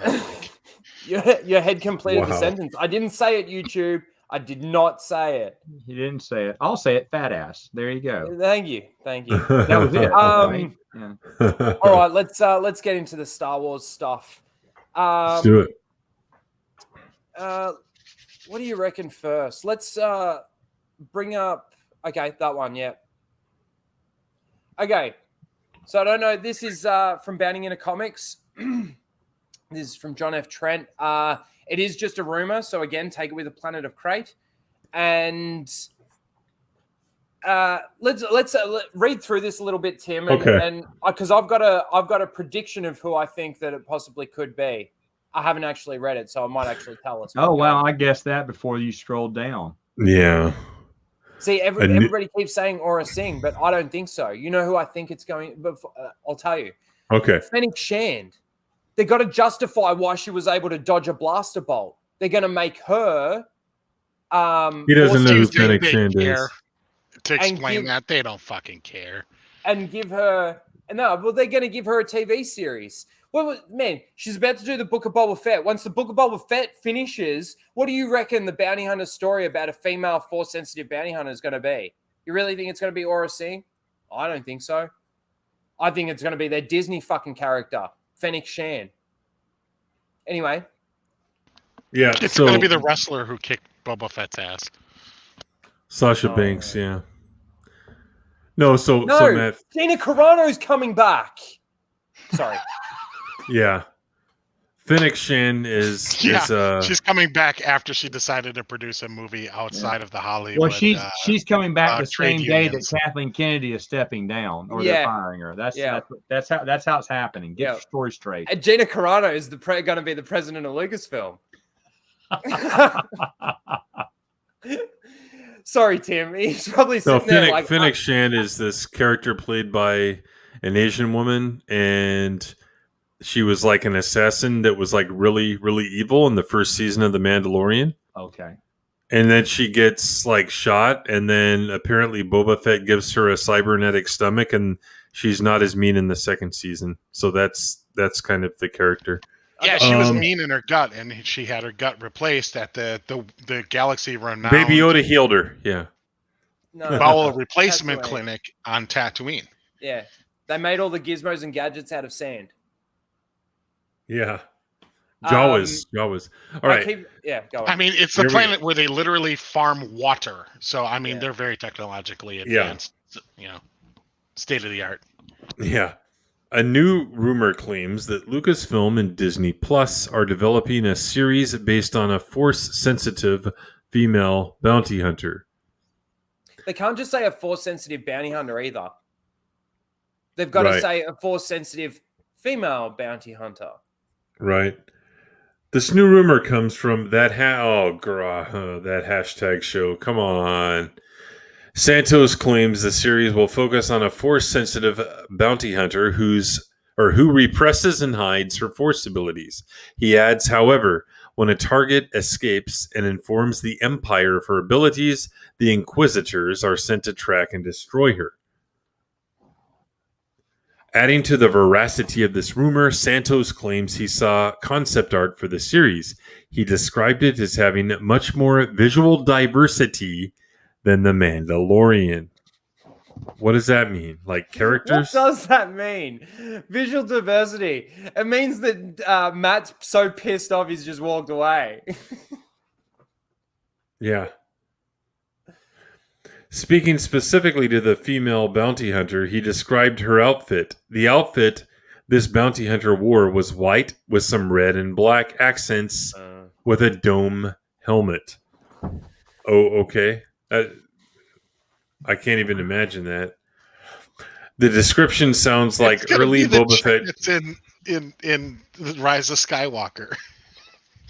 Matt's got a Knights of the Old Power Republic Ranger. comic. Matt's gonna sit there. Or it sounds like an Evel Knievel costume to me. Red and black accents, white with red and black. The description sounds like early Boba Fett concept art and the initial suit design they used in the screen test.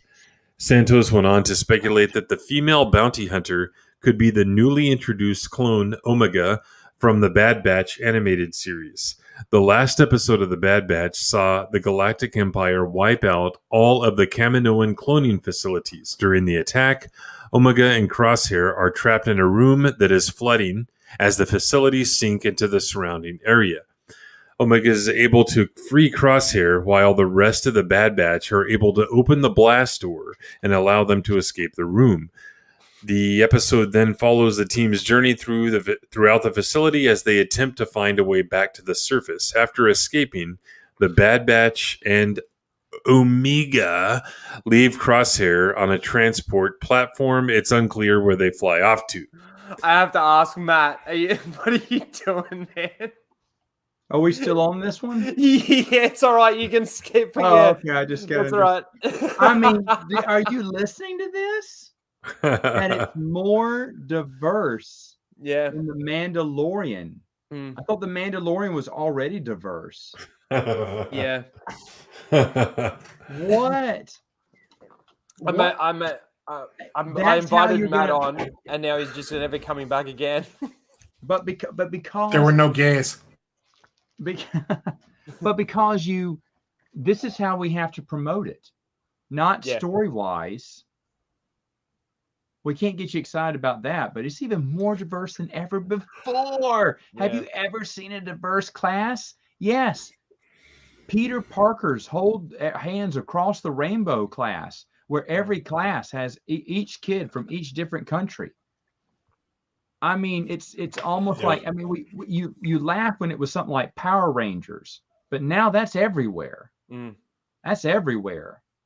And there's times it can make sense. Gene Roddenberry put that in the first Star Trek just to show that we have one united Earth. That's fine. It fits the storyline. Yeah. And they're learning from each other's cultures. It's not about, victimizing everyone gets to play the victim in one episode about how you don't understand me. No, it's celebrating those different cultures and everything. Well, there's a difference. There's a wrong way to do this. And the difference is you can have diversity without it being about diversity, and that's the thing that people make with Star Trek. They get that so wrong.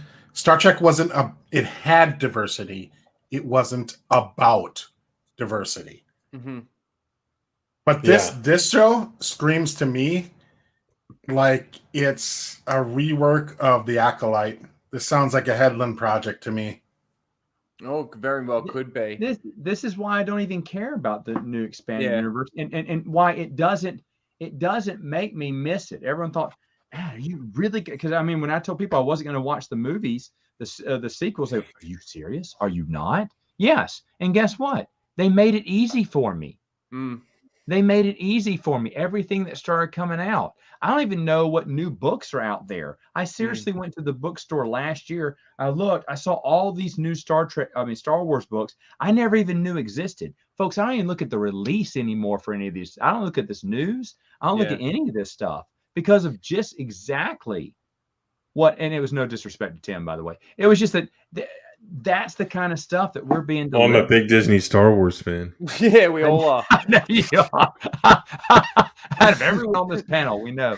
But you gobble that stuff up. But the thing is, though, exactly what you're reading, more diverse than ever. But I saw the concept art, and the concept art is diverse as hell.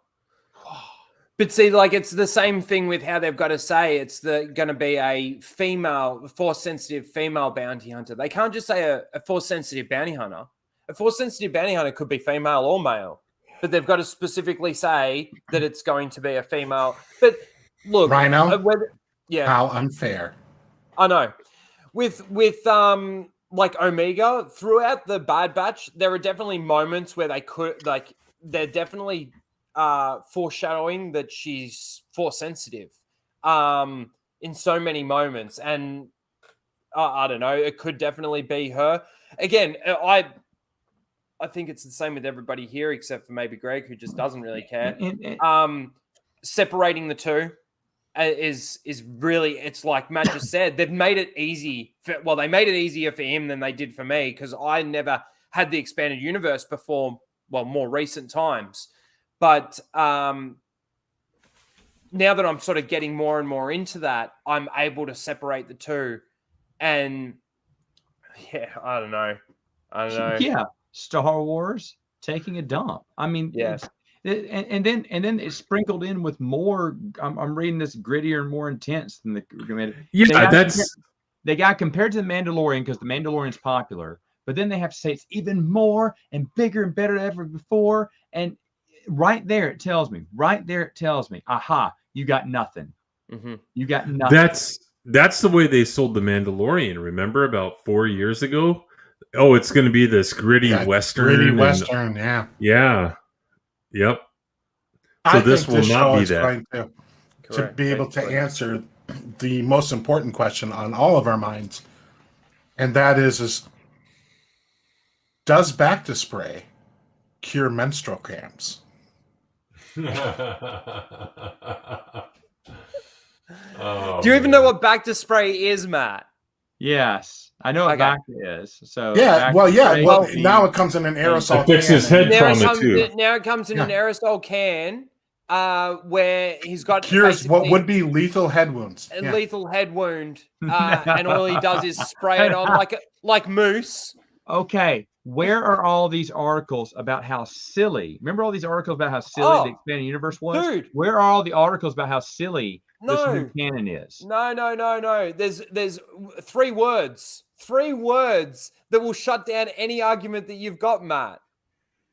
And those 3 words are "but Luke Skywalker." But Luke Skywalker, yeah. That's it. Doesn't matter, because they got the Luke Skywalker that they wanted. They got their emotional payoff. So all of that other shit doesn't matter to most people. To most of the people that used to praise the people that used to say this is what they did in the EU when it was just the sequel trilogy. The people that would go, yeah, listen to what this person has to say. They know what they're talking about. Now those people are saying this is shit. But guess what? Luke Skywalker. That's fucking right. I feel like I want to cry when you even say that. That's so sweet. It's so nice he's coming back. My childhood has been reinvigorated again. It's such a sad state of affairs. And then there's the other article. We don't need to go through this one anymore because it is just a rumor. And I personally just wanted to say that I thought it might have been Fennec Shand because I don't know if you've seen the scene, Matt, but in the final episode of The Mandalorian, all the characters are just running through an Imperial ship like nothing, like a hot knife going through butter, right? Not taking cover, just boom, boom, boom. They take out the entire hangar just by running out of the ship, right? They run out of the ship. Leroy Jenkins got it. Yeah.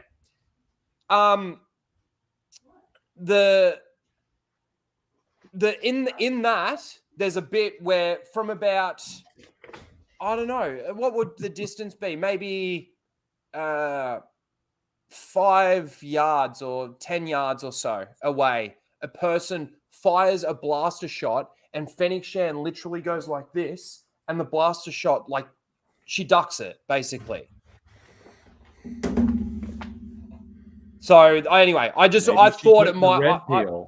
Yeah. Well, in the Might have West been End her. Games role playing game, she rolled like a heroic roll on her 6D. So yeah, Man, did she? 20D.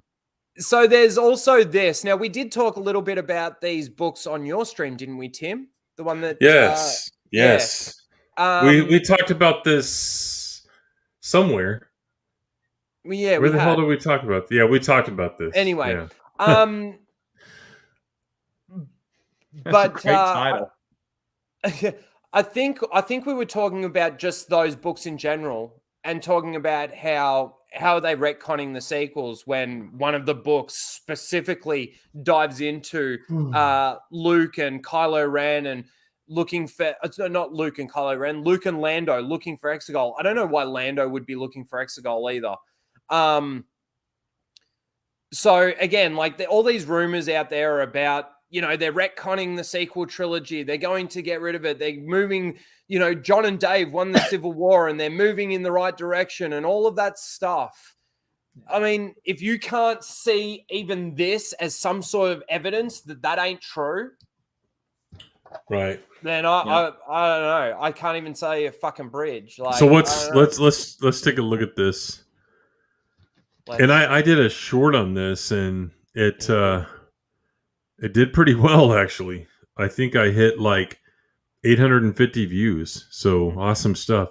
A newly announced Star Wars book titled Star Wars Shadow of the Sith will seemingly showcase Luke Skywalker as a failure as he chases Oki of Bastoon across the galaxy. The book was announced by Lucasfilm on October 7th in a blog post on the official Star Wars website. What? Every time we start talking about like something in a Disney Star Wars article, he picks up his book and might put his headphones on. This is funny.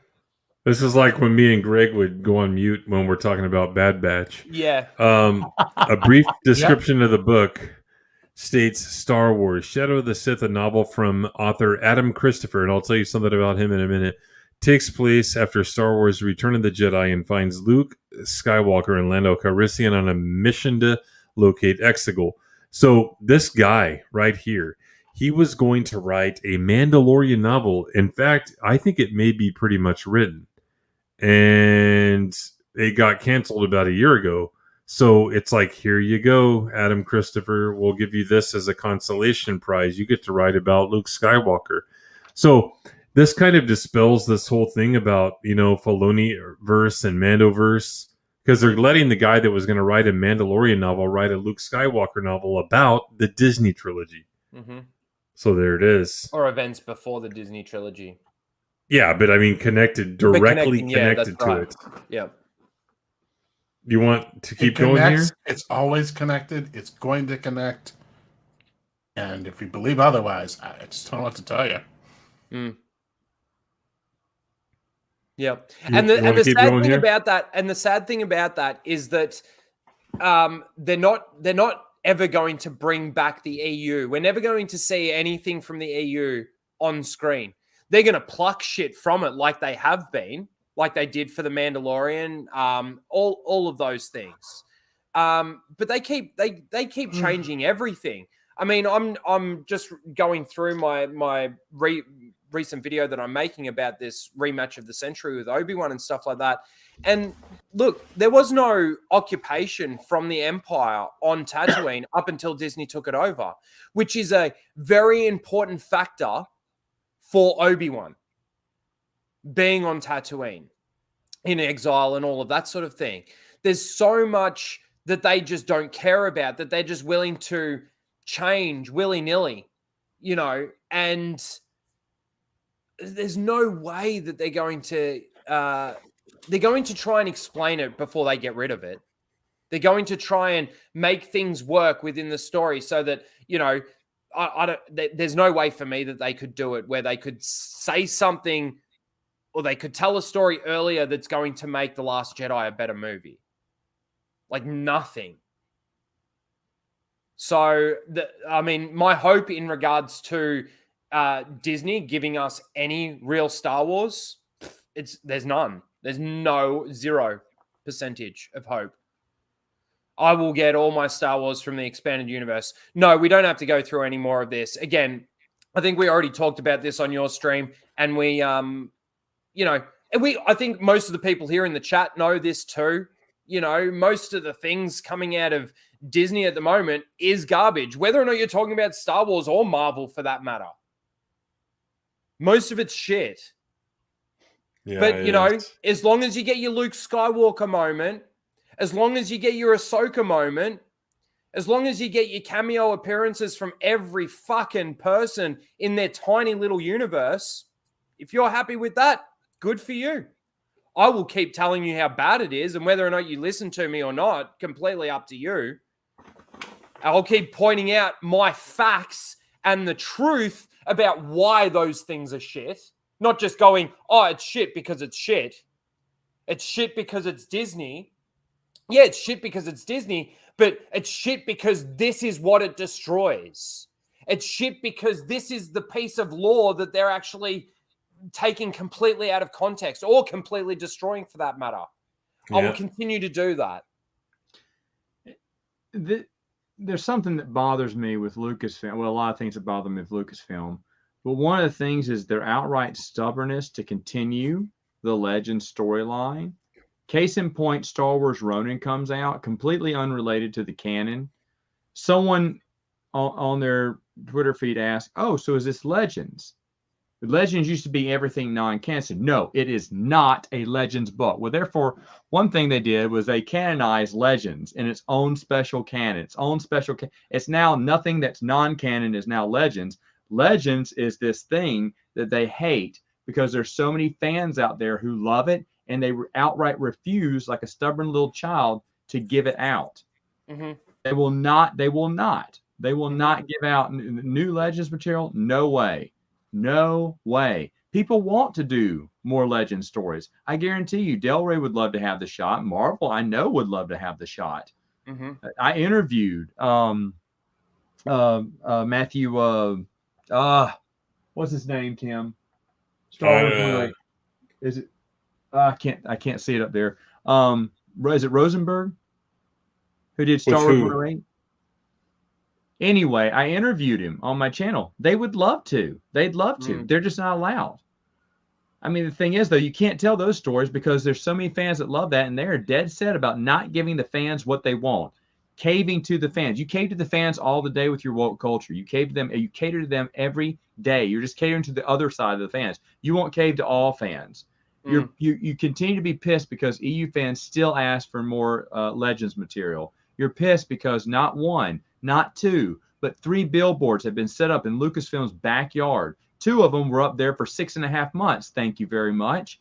And that's how it reminds you. I guarantee you that's why Kathleen Kennedy did a 180 on her comment saying, oh, we don't have any material to source material to pour from. Well, when she saw 2 billboards right in front of her face that showed you, oh, yeah, you do. Then suddenly the next story comes out. She says, yeah, we have all these books and yeah, it's like Princess Bride. Oh, you mean this gate key? You know, she had it all along. She knew it was there. She wanted to pretend it wasn't. They always want to pretend it's not. They always talk about now the never before scene of what happened after Return of the Jedi. Remember, that's what Chuck Wendig's after crap book did. You know, never before. And you want to say, you mean besides the Thrawn trilogy? We've seen this before a million times. But please forget about this. We know you loved it. Please forget about this. We know it was good, but please forget about this. We want you to want our narrative. We want you to like our stuff, our revisioning. This is one big reboot as far as I'm concerned. But then they also bring out, what was it, from a certain point of view? And they start changing little aspects of the original story, like the original movies and stuff like that, that just make you go, like, okay, first of all, that wasn't relevant. I didn't need to know any information about what that, like the person with the crate that walks between Leia and Han on at the beginning of Empire. You know, there's a thought process of something going on with him that's like, first of all, like I said, I don't care about that person. I don't care what that person's thinking when they're walking through there like that. But at the same token, now you're making this really awkward situation for no other reason than just pandering. No, I know what he's thinking. He's thinking I'm cold. I'm on Hoth. That's what they're all thinking. Yeah. That's all they're thinking there. Yeah. But the thing is, though, make some decent content. They were, and I don't know what it's like now. I don't keep up with any of this. I'm sorry, I just don't. Yeah. The new canon does not interest me at all. But the thing is, though, beforehand, all they had was one soft, I don't want to step on anything what the movies or TV may do, to now it's like, who cares? Matt Martin even said, why does everyone care about canon? I don't know, man. I guess we're all stupid that we just want things to make sense. And we want them to connect in some way, shape, fashion, or form. The expanded universe has 1 billion. I don't know if your copy, Ryno, had it, but in Vector Prime, it was in the original copy of some of these books. They had that. Well, no. That wasn't Vector Prime. It was the last book. Shoot, what was it called? The last book of which? The Unifying Force. Unifying Force. Thank you. Yeah, Sorry. no, Unifying Force had it. And in that, they have an interview with a few of the people at Del Rey. And they were talking about, hey, now that we bought the rights, do we just piss away everything that Bantam did and restart tell our own story? And then they said, no, we can't do that because we need to respect the fans who have been with us from the beginning, and we need to include those. And not only did they include those adventures, they built on top of them. They built excellent stories, and they threaded that needle with continuity. The reason, and I'm glad you're going with New Jedi Order. It's one of my favorites. It is my favorite Star Wars story. However, you're missing so much continuity, and you don't even realize it. And that's fine, because that's the glory of Star Wars Expanded Universe. You can literally jump in anywhere and not be lost. This whole fallacy that, we couldn't do based on the books. There's like 1 billion books. You'd have to read 1 billion books. No, you don't. You dumped us into a situation where Han and Leia are not together. You dumped us into a situation where Luke's gone. We don't know what happened. You dumped us into a situation we have tons of questions and no answers to, and some we still don't have answers to, or at least I don't know if they made answers of all the past stuff and how they got to where they are now from episode 7. Not really. They're still trying. They're still writing. Who says we open up episode 7? Chewie's dead. Okay, who cares? You want to read a book about it? Find out how he died. Until then, they're going to be saying that all they make is a reference that I wish he was still with us. Oh, that's so sad. And then we move on. If you did that with other things, so there's no point of why they would have skipped over it. That whole thing was a lie. The whole thing was a lie, because you can read anything. You can read, when I read the New Jedi Order, when I read it again, I didn't have all the knowledge that I did later on when I was reading some of this West End Games stuff. They included tons of West End Games references and material that I didn't realize. They included the Kean Farlander from the X-Wing video game. Makes a cameo in there. I had no idea who Kean Farlander was. I totally missed that reference. Action figure right someone there. Had told me about it. Yeah, shocked when someone had told me about it later on. But that's the beauty of it. You can read New Jedi Order, not miss a thing. But the thing is, in reality, you are missing so much continuity that they have tied up in the Bantam novels. I sat there with every book going, what is going on? I mean, it's like, hey, we're going to reward you, Matt, because you read all those Bantam books. Here's your reward. You're going to get some inside, references to this. You're going to get some inside. We're going to tie up some storylines there. But for the new person just coming in saying, what's this all about? They don't lose. They don't lose a single step, because that book does such a great, and your evidence of that, it does such a great step and welcome you into the story. You don't feel like you're lost. You don't feel like you have to catch up to 1,000 other books. But boom, you're there now, and now it's time to you can move on from there, and you can jump to another era and another era. Well, it's funny because I think the last 3 series, of books that I've read, I finished the 2 first New Jedi Order books, and then I went to I didn't have enough to get the next one. So I just decided to go back, and I thought I already bought the prequel to Revenge of the Sith, and then the one after it. What's it called? Labyrinth of Evil, and then The Rise of Darth Vader. So, and I'd never read those before, and so I thought, fuck it, I'm going to read those because, of course, that revolves around Revenge of the Sith, and my God, that was so... I will say that the Rise of Darth Vader book I just finished it last night. I heard you talking about the it. way Yeah. that book ended too. I just loved it. I fucking loved it. It was so good. There's so many good moments, and if you read them, especially in publication order, which I don't suggest you do, but if you did, they'll reward you. They'll reward you with. There's so much continuity within everything. I've said this on one of my videos. There's references to toys. There's references to the old Marvel comic book. There's references to the most minute things. But if you were paying close attention, if you've read like Galaxy of Fear, which was a Goosebumps ripoff, Goosebumps was big. They hired John Whitman and said, hey, make a Star Wars Goosebumps series. He went, okay. But he tied in so much continuity because he said, kids aren't going to be the only thing reading this. They're going to have grown men like Matt reading it. So I need to make sure I put lots of EU references in there. And boy, did he. Yeah. Think about this. You're pigeonholed to make every chapter end on a cliffhanger because that's how Goosebumps did it. That's terrible. That's terrible to subject a writer to just doing that. But he did the job well because he included in every single book. Tim, have you read these? No. Okay. And I know these but are kind I know what they do though. I know what they do. And the children's books are hard, but the thing is though, every single book is showing some continuity.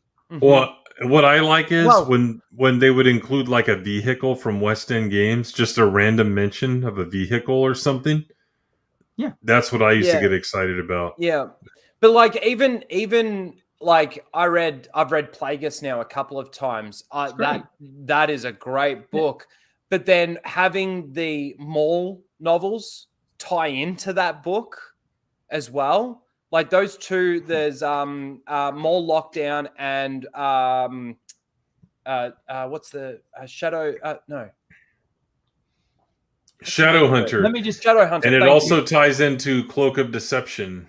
Man, the ability for these writers to actually keep continuity in such a big universe as well, with so much context and so much stuff. I'm sure there's stuff that they probably didn't catch on to, and maybe there are some little continuity issues, but it's a bit like the prequels, right? We can sit there and watch the prequels and go, okay, yeah, that dialogue was a bit cringe, or yeah, that wasn't really that great, but at least it still tells a nice cohesive story, you know? Go on, Matt. And I'm going to compare and contrast something you said earlier, Ryno. You talked about certain point of view, and you said, what was the point? When you read Darth Plagueis, you want to rewatch episode 1 because it enhances, complements, and deepens the meaning of everything that happens in a mediocre prequel film. Yep. Honestly, because when I read Darth Plagueis, like, I've got to go back and see episode 1, see what was going on. Matt, it's the same thing with Labyrinth of Evil.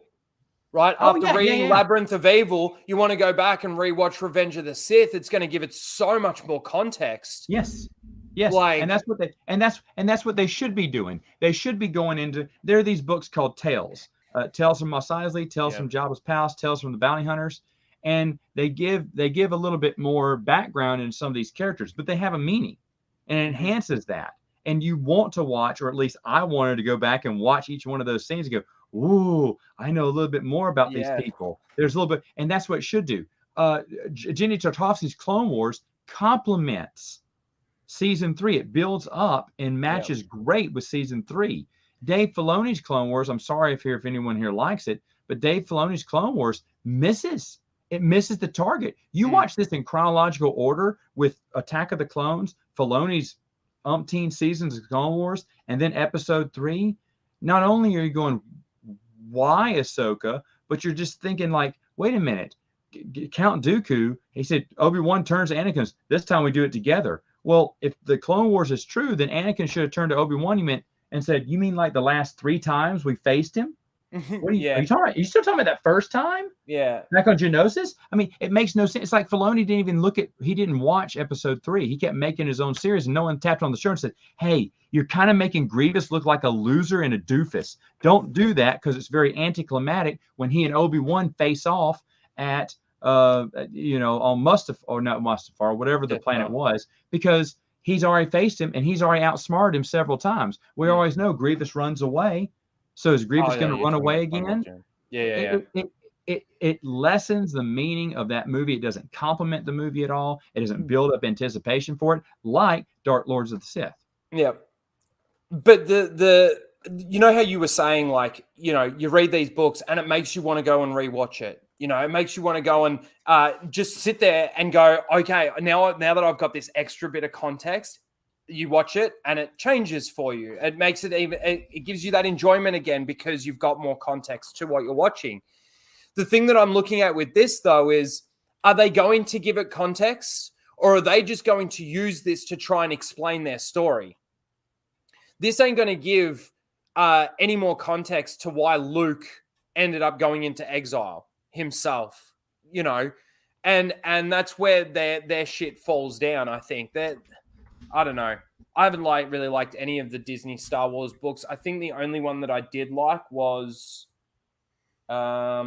Lords of the Sith. And I think the only reason why I actually liked that one was because I know it's within Clone Wars continuity, and I know it's within that sort of continuity there. But I think that book was in development or something before Disney took it over. And then I don't know if they changed anything in it, but I thought it was a decent book. That's probably the only one in the Disney stuff that I've actually enjoyed. But let me ask you, we're finished with this, aren't we? Yeah. Take that down. What's your favorite EU book, Matt? Oh, it's the New Jedi Order series by far. And if I had to pick one in the series, star by star. But I really love that only because I think it respected the reader of the Bantam series and didn't leave us in the dust and did more than just mention the books. They included adventures and tied up loose ends into their series. And they did it so flawlessly that a long time ago, if you would have said, where should a person start? I just said the Thrawn trilogy. I said everyone there. And I said, you're stupid if you don't start there because then you'll be lost.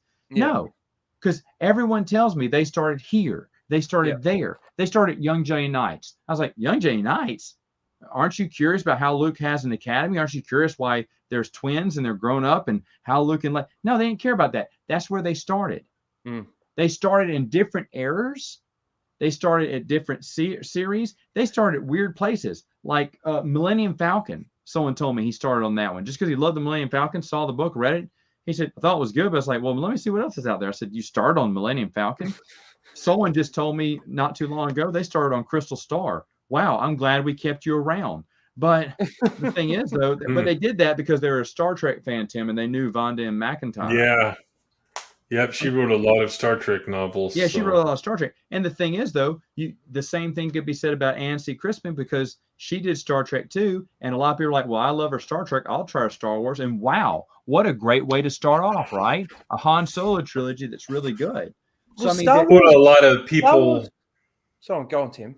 I would say a lot of people like Michael Stackpole from his BattleTech novels, and then he wrote some of the best Star Wars books in the X-Wing novels. So, yeah. And what I was going to say was Star Wars is always sort of been like that, though. Like, if you think about it, we got episodes 4, 5, and 6 before we got episodes 1, 2, and 3.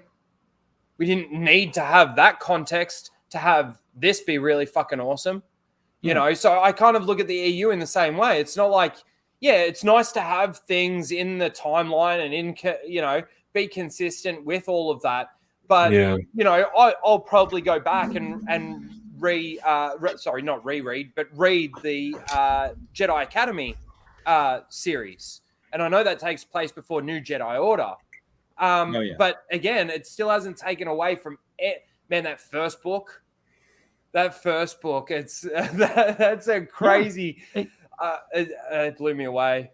No, it's great stuff, and I'm glad you're enjoying all that. But that's the thing, that people can love it. People got in from the comic books too, not just the books. I should also mention that there are some people who were brought in through comic books, and I was like, oh, really? Because I love the comic. There's some great comic books, like Knights of the Republic is good. I'm currently rereading that right now, and the thing is, there's so much good stuff out there. There's so much good content that brings in everyone. I didn't play the video games personally. That's kind of weird for me to be the Star Wars guy and never play the Star Wars video games, even though I did play video games, just not Star Wars. But those things led to a lot of people, because that's why they made Old Republic books, and people started picking up those and then found a way into the expanded universe. People pick up the Darth Bane trilogy. I'm sure you've heard a lot of people probably suggest that to you. But again, it's just solid stuff. And the thing that they didn't have to connect it, they did. And this started from the very early beginning. Tim and I did an interview with Rilla Smith, L. Neil Smith's daughter, from the Lando Calrissian trilogy, which I love her and her mom. I think they're just some of the most fantastic people, and that's still one of the highlights of the year for me. But the thing was with that, even there, while she's telling us, what their dad went through, her husband went through, his wife got on, that there was people saying, nope, you can't use this, can't use that, can't do this, can't do that. Oh, so they had rules back then. Well, I was told it was just fans who don't understand the expanded universe thought it was just willy-nilly, no rules, write whatever you want. No, that's the new canon, obviously. That's the new canon, obviously. Write whichever you want. There was so much inconsistency in the new canon very early on that Nathan P. Butler of Star Wars Timeline Gold, who kept up with it and was ready to accept the new canon, he gave up. He gave up because it was so frustrating, because things were not fitting in continuity. And it became evident that this whole lie about a Lucasfilm story team, story group that's going to make sure everything fits into canon all together, this is going to be the next big thing. It was a lie. Yeah. It was a lie. We know it's a lie. People come out and go, well, it's your head canon. You can just use your head canon. And that's what he came out and said that. Now, for me, it's always been what Lucasfilm has said. Lucasfilm called this canon. George never used the word canon, so you can't use George as an argument, because he never said anything about canon. There's his story, there's his company story, and there's fan fiction. That's all. The only thing he would say. He wouldn't use the word canon. Lucasfilm always used the word canon. They said, this is canon. And then they said it's not canon now. It's called Legends. And now our new canon is there. But then, of course, Matt Martin, the most outspoken and probably the only person that really speaks to people in the story group, says, oh, anything's canon. Okay. And then people are like, well, does that mean this is, according to Lucasfilm, a Lucasfilm representative? Yeah, it can be. But the thing is, for some reason, they are dead set and jealous about not doing this, because it still has hardcore fans today.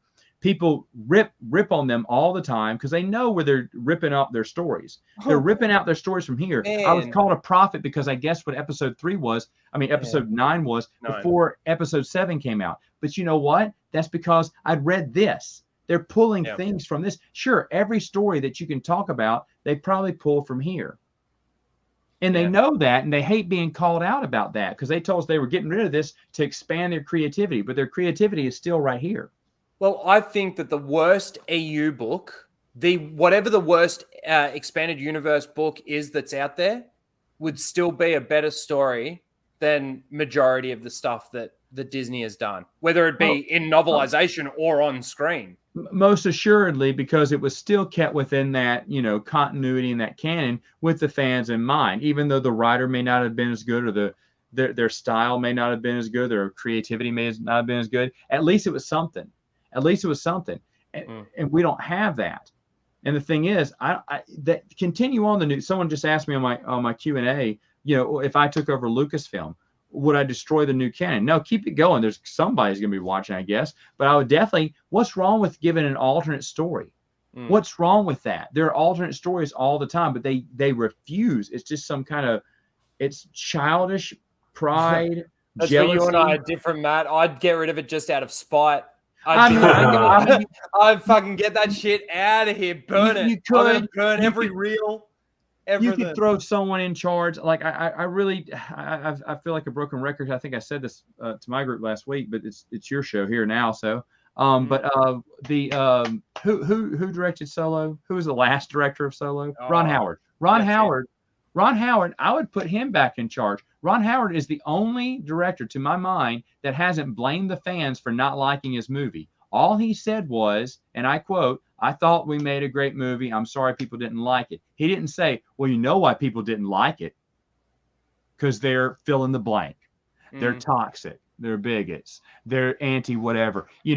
It's all their fault. I thought he did come out a little bit afterwards. That sits there and blames fans for not liking their product. Blames fans when something is not successful. And who downplays, Matt Martin himself downplayed the success of Star Wars Marvel issue 108, which sold really well.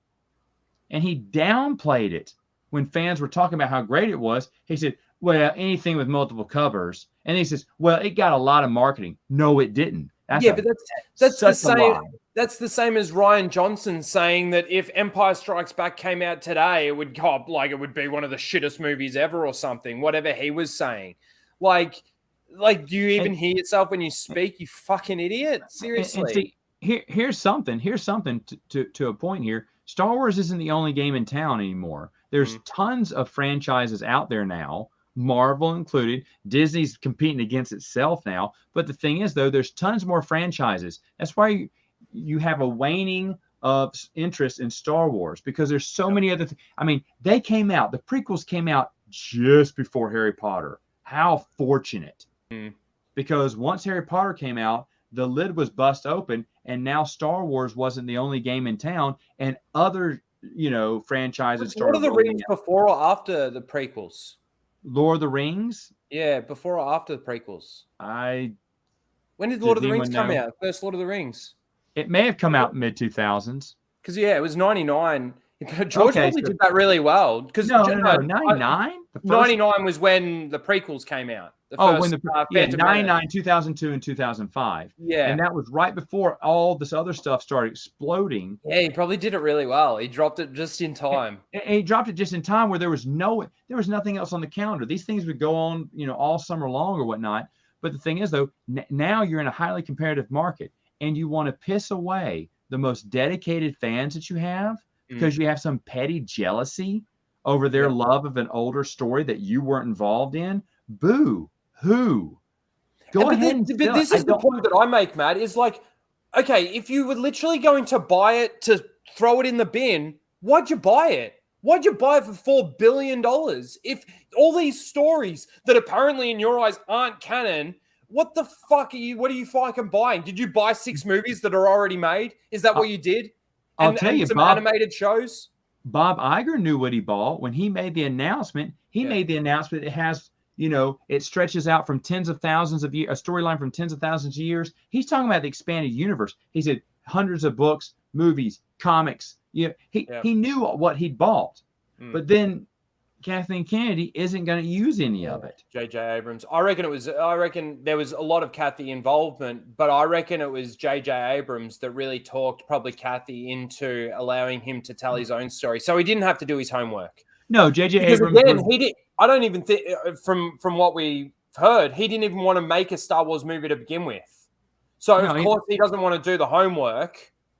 He did this with Star Trek. It has to be his way or he's not getting involved, because he's the little golden boy that gave him it, and he's sitting there and wrote garbage. And now that they say, we didn't really have a good plan set out. Really, because you were lying to the fans the whole way through. Yeah. Say, you're really going to love this. And the whole time they're going, what do we want to do next? I mean, they've been exposed for lying this whole time. I don't understand a company that supports or doesn't discipline anyone who actively mocks fans on their Twitter, on their social media. It seems like, I'm pretty sure, Ryno, you would sell tons of cars by saying, hey, you know what you look like? You look like a dumbass. So come over here, let me sell you a car. Oh, you don't like this car? Oh, well, that's because you probably can't afford it, and you're stupid, and you're probably a bum. You probably don't even have a house right now. Get off my street, you bum. And you'd be like, why would you treat people like, if they say, hey, you know what? I think what y'all should do. You say, I think you should shut up. Is that really how you take your customer complaints? No, exactly. And no company can get away with that. But for some reason, Lucasfilm continuously stabs himself in the chest. Yep. And then everyone sits back and goes, Yep. Yeah, don't cave to the fans. And the thing is they keep doubling down on it too, like not caving to the fans. You get the soy fanboy tear mugs and that they went. It was almost like just an entire slander campaign on fucking the fans. Especially when Last Jedi sort of hit, and that was when it all blew up, really. But fuck, they just, the people that they're putting in place, the people that they're putting there to make them. I mean, we talked about what's her name, that the female director that's making a Star Wars thing. Somebody mentioned her before. Anyway, I don't remember. I see your cats licking each other, and I think that's just what's distracting everyone right now. Yeah. There's a joke in there somewhere, folks. You're going to have to fish it out. They'll probably start fighting. Oh no, he's just going to walk away.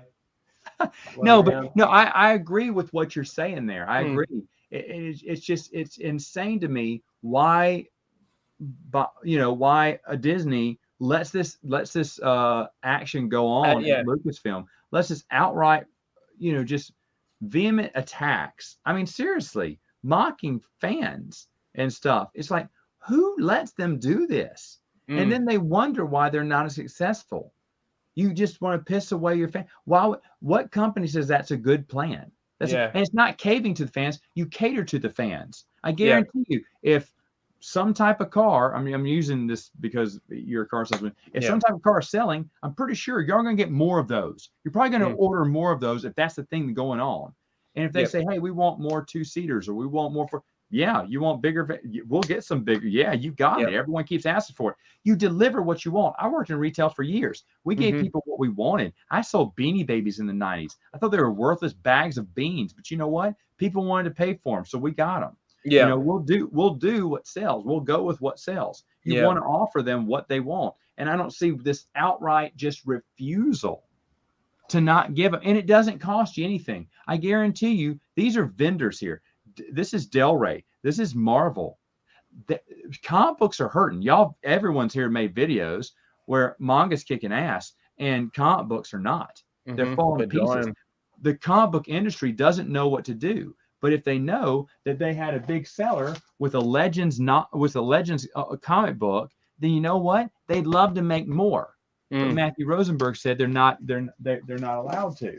And Del Rey, I think Del Rey would like to make more Legends if they could. The book industry isn't shining either right now. Yeah, if they do a Vader comic, they'll probably make him gay, make him make out with Superman or something. Well, that's one thing. So here's the thing: if Del Rey, there's a way that Del Rey can handle this right because it'd be handled by the publisher. If they got some of the old authors involved, I believe they would stay true to the continuity and stay true to the story arc. Now, I'm going to agree with Tim that I don't think it should go on forever. And I mean, when he said that, I was like, yeah, that's actually pretty true. I would love it to go on forever, but it's got to have a stopping place. For me, there's a few things I'd like wrapped up.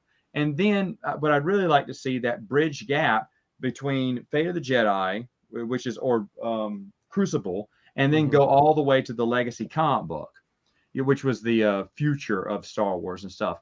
I wouldn't mind if they just gave us a little bit of story arc that way, and I think I'd be happy. But I agree with Tim. I think it would need to end and bookend, but it didn't get its fair ending. It did not get its fair share. It just ended unceremoniously because of the buyout. And they said, hey, cease and desist on everything right now. Yeah. So, I mean, I just hope that we get a better ending than what we didn't get anything. Yeah. Oh, such a shame. I say it all the time. It really is such a shame in regards to what's happened to Star Wars. It wasn't Patty Jenkins. It was actually Leslie Headland that I was thinking of. Harvey Weinstein's former personal assistant. That's the thing, though. Like Patty Jenkins, fucking Leslie Headland. These are all the people that they're employing to make Star Wars. The person that said, "What's your favorite Star Wars movie?" Oh, I don't have one. It's just all the Star Wars. Like, really?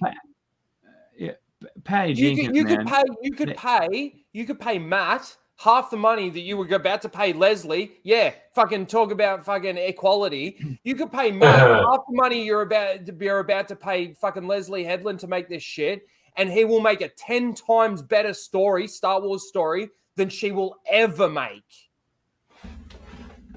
Yeah. It'll never get made, in my opinion. Dude. No, it won't, because there's this strong denial. It'll never get made. There has to be someone. Oh, go ahead. I was just going to say, sorry, Matt. Out of all the announcements that came out, the only thing that they've actually started or done any production on that I've heard, well, other than the Obi-Wan Kenobi thing, is the Book of Boba Fett. And that was something that they didn't even show on the announcement. We're not haven't seen anything on the Acolyte. Haven't seen anything on what's the one that Gina Carano was supposed to be a part of? Rangers of the New Legend Republic. of the Rain. No, that's Babylon 5. Rangers of the New Republic.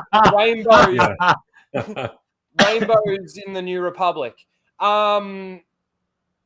like none of those things that they actually announced, have we heard any production going on, any casting going on, any actual work going on any of these things? The one thing that doesn't get announced is the Book of Boba Fett, which we're getting this December. And then there's the Kenobi show, which is absolutely going to destroy you'll get your emotional payoff. You'll get your great lightsaber fights and probably some great effects and things like this. But that's going to be the extent of it. Anyway, yeah. What's your favorite EU book, Tim? Starfighters of Adamar. Okay. Whoa. It's the last. Yeah, it's the last X-wing book because we won't talk about Mercy Kill. Wow. I will tell you this. Mercy Kill is a sad. It's sadly the worst book in the series and the last book in the series. And if the series wasn't good, that would be a mediocre book. But because the series is just excellent incarnate, it's sad that the last book in the series had to fall short. Yeah, and Starfighters I like because it's a Wedge book, and it's kind of like a Star Trek episode. Like, here's your mission, and there's this planet that was lost by the Republic, and then they've recently refound it, and they have this capacity to make missiles and warheads and all that. So the New Republic wants to bring them in and say, hey, we'll use your production lines to make weaponry and stuff. So what happens is, to make the deal, they have to send Wedge and Hobby and Wes and Tycho, because that planet kind of like worships like warriors, especially starfighter pilots, or fighter pilots. So they go there, and they're kind of like barely a space age civilization. So it's pretty cool. Imagine a fun action comedy, because there's a lot of comedy. So much comedy. and it flows so well. And there's a good reason why you have just your all-star cast together. Yeah. Like Tim said, the reason why they have to come together like that. And it's just, I mean, I know that Stackpole sat behind his computer with a big smile, laughing the whole time as he was writing that. That was Aaron Alston. Oh, I'm sorry, Aaron Alston. Excuse me. Yeah. Stackpole did a Sarge Revenge. I'm sorry. Yeah. Yeah. But Alston sat behind his laptop, sitting there laughing the whole way, because it was just great. It was a fun romp. A fun romp. That's why I said Mercy Kill. There's a really fun scene with Piggy in it. You know what I'm talking about. And I wouldn't doubt that Alston probably thought of that scene first and went, now how can I make a story around that just one scene? Because that's just, it just seems like that's him. He just had some funny scenes. Unfortunately, didn't have a solid story. Well, obviously we both agreed it was just the weakest one. But the Starfighters of the Adamar is Alston's finest. Oh, I love it. Yeah. Just a fun book. And it feels like Star Wars. Your favorite one. I like that. I didn't know that. And I have it signed when I met him at Celebration 2 in 2002. So, yep. Wow. I brought that book with me. That's how much I like the book. It's not like I had a whole, stack of books. That's the book I brought. Walked into the room where they were going to have first a continuity, believe it or not, a continuity seminar emceed by none other than Pablo Hidalgo. And then they did one on New Jedi Order. So I walk in early, and Alston's up there just sitting at the table all by himself waiting for the other authors. So I went up there and said, hey, I have this book, and I'd like you to sign it. And he was kind of like shocked that I brought that book of all the books to bring. And he took my compliments very graciously, and it was really nice. So I wish I would have met him. Yeah, good. He was very quiet, but like a very, very nice guy. There is one specific book. Go on, Matt. Here's one of the lays from his memorial service at Dragonfire when he passed away. Everyone wore Hawaiian T-shirts. They passed out lays. It was really fun. That's cool. He had a Hawaiian shirt on when I met him. Yeah, he always wore a Hawaiian shirt. So all the authors showed up to the panel in Hawaiian shirts. That's cool. They told stories of Alston. That's cool. Showing some respect. Yeah. Just with, of course, Obi-Wan, the Obi-Wan Kenobi series and all of that sort of thing. first of all, you've obviously read the Kenobi novel, Matt. Yes. What do you think about that story? I Just in love it. isolation. I love it. It's a Star Wars Western. I didn't know what they were going to do. In fact, I was a little worried when that book came out. I was like, I don't really know what you're going to do, where you're going here. And I thought it was great. Even explaining things on, and everyone kind of talked about this when episode 3 finished. They said, wait a minute. So how does Ewan McGregor turn to Alec Guinness in 20 years, looking all fine and roguish, just 20. Well, that's because they made that one comment, looking at the sun is going to age you quicker. And so Obi-Wan purposely looks at the sun because he's trying to get rid of it, shed his old identity. Yeah. And the older he can look, the better. As Annalene is riding away, he looks up at the sun and takes down his cowl. Right, and I love that. It's just one thing, and they don't go back to it. No. It's just saying, so that kind of explains how they look older. I mean, because you look at Uncle Owen and Aunt Beru in episode 3, they look like stepped off a CW show. Mm-hmm.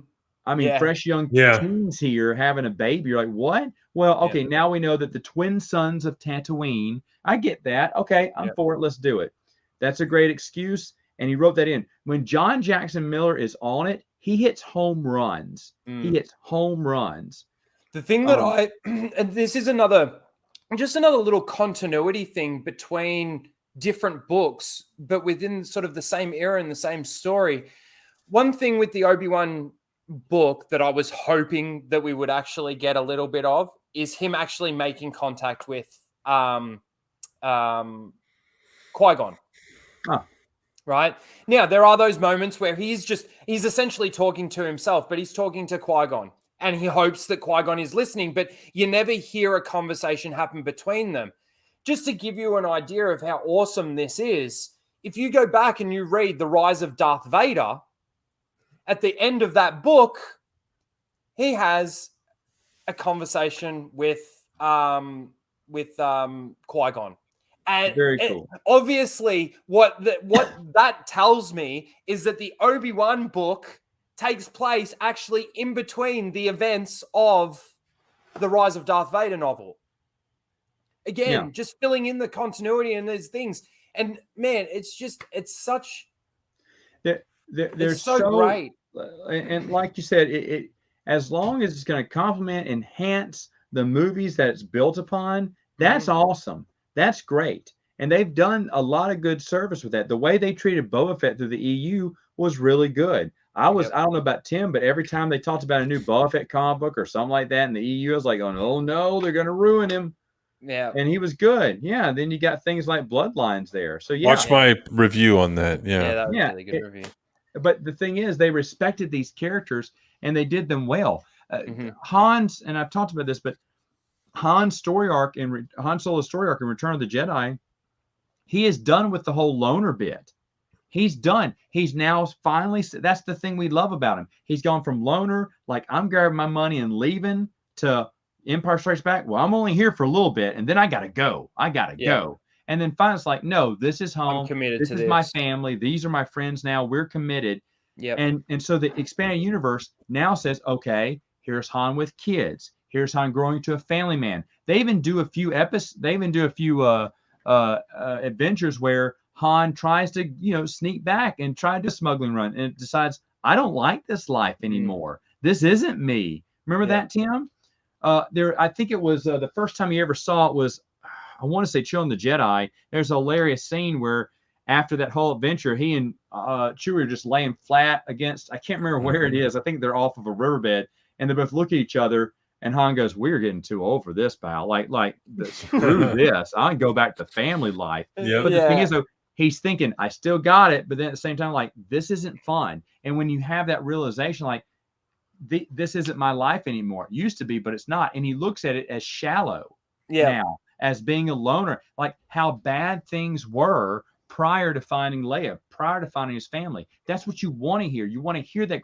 There can still be problems.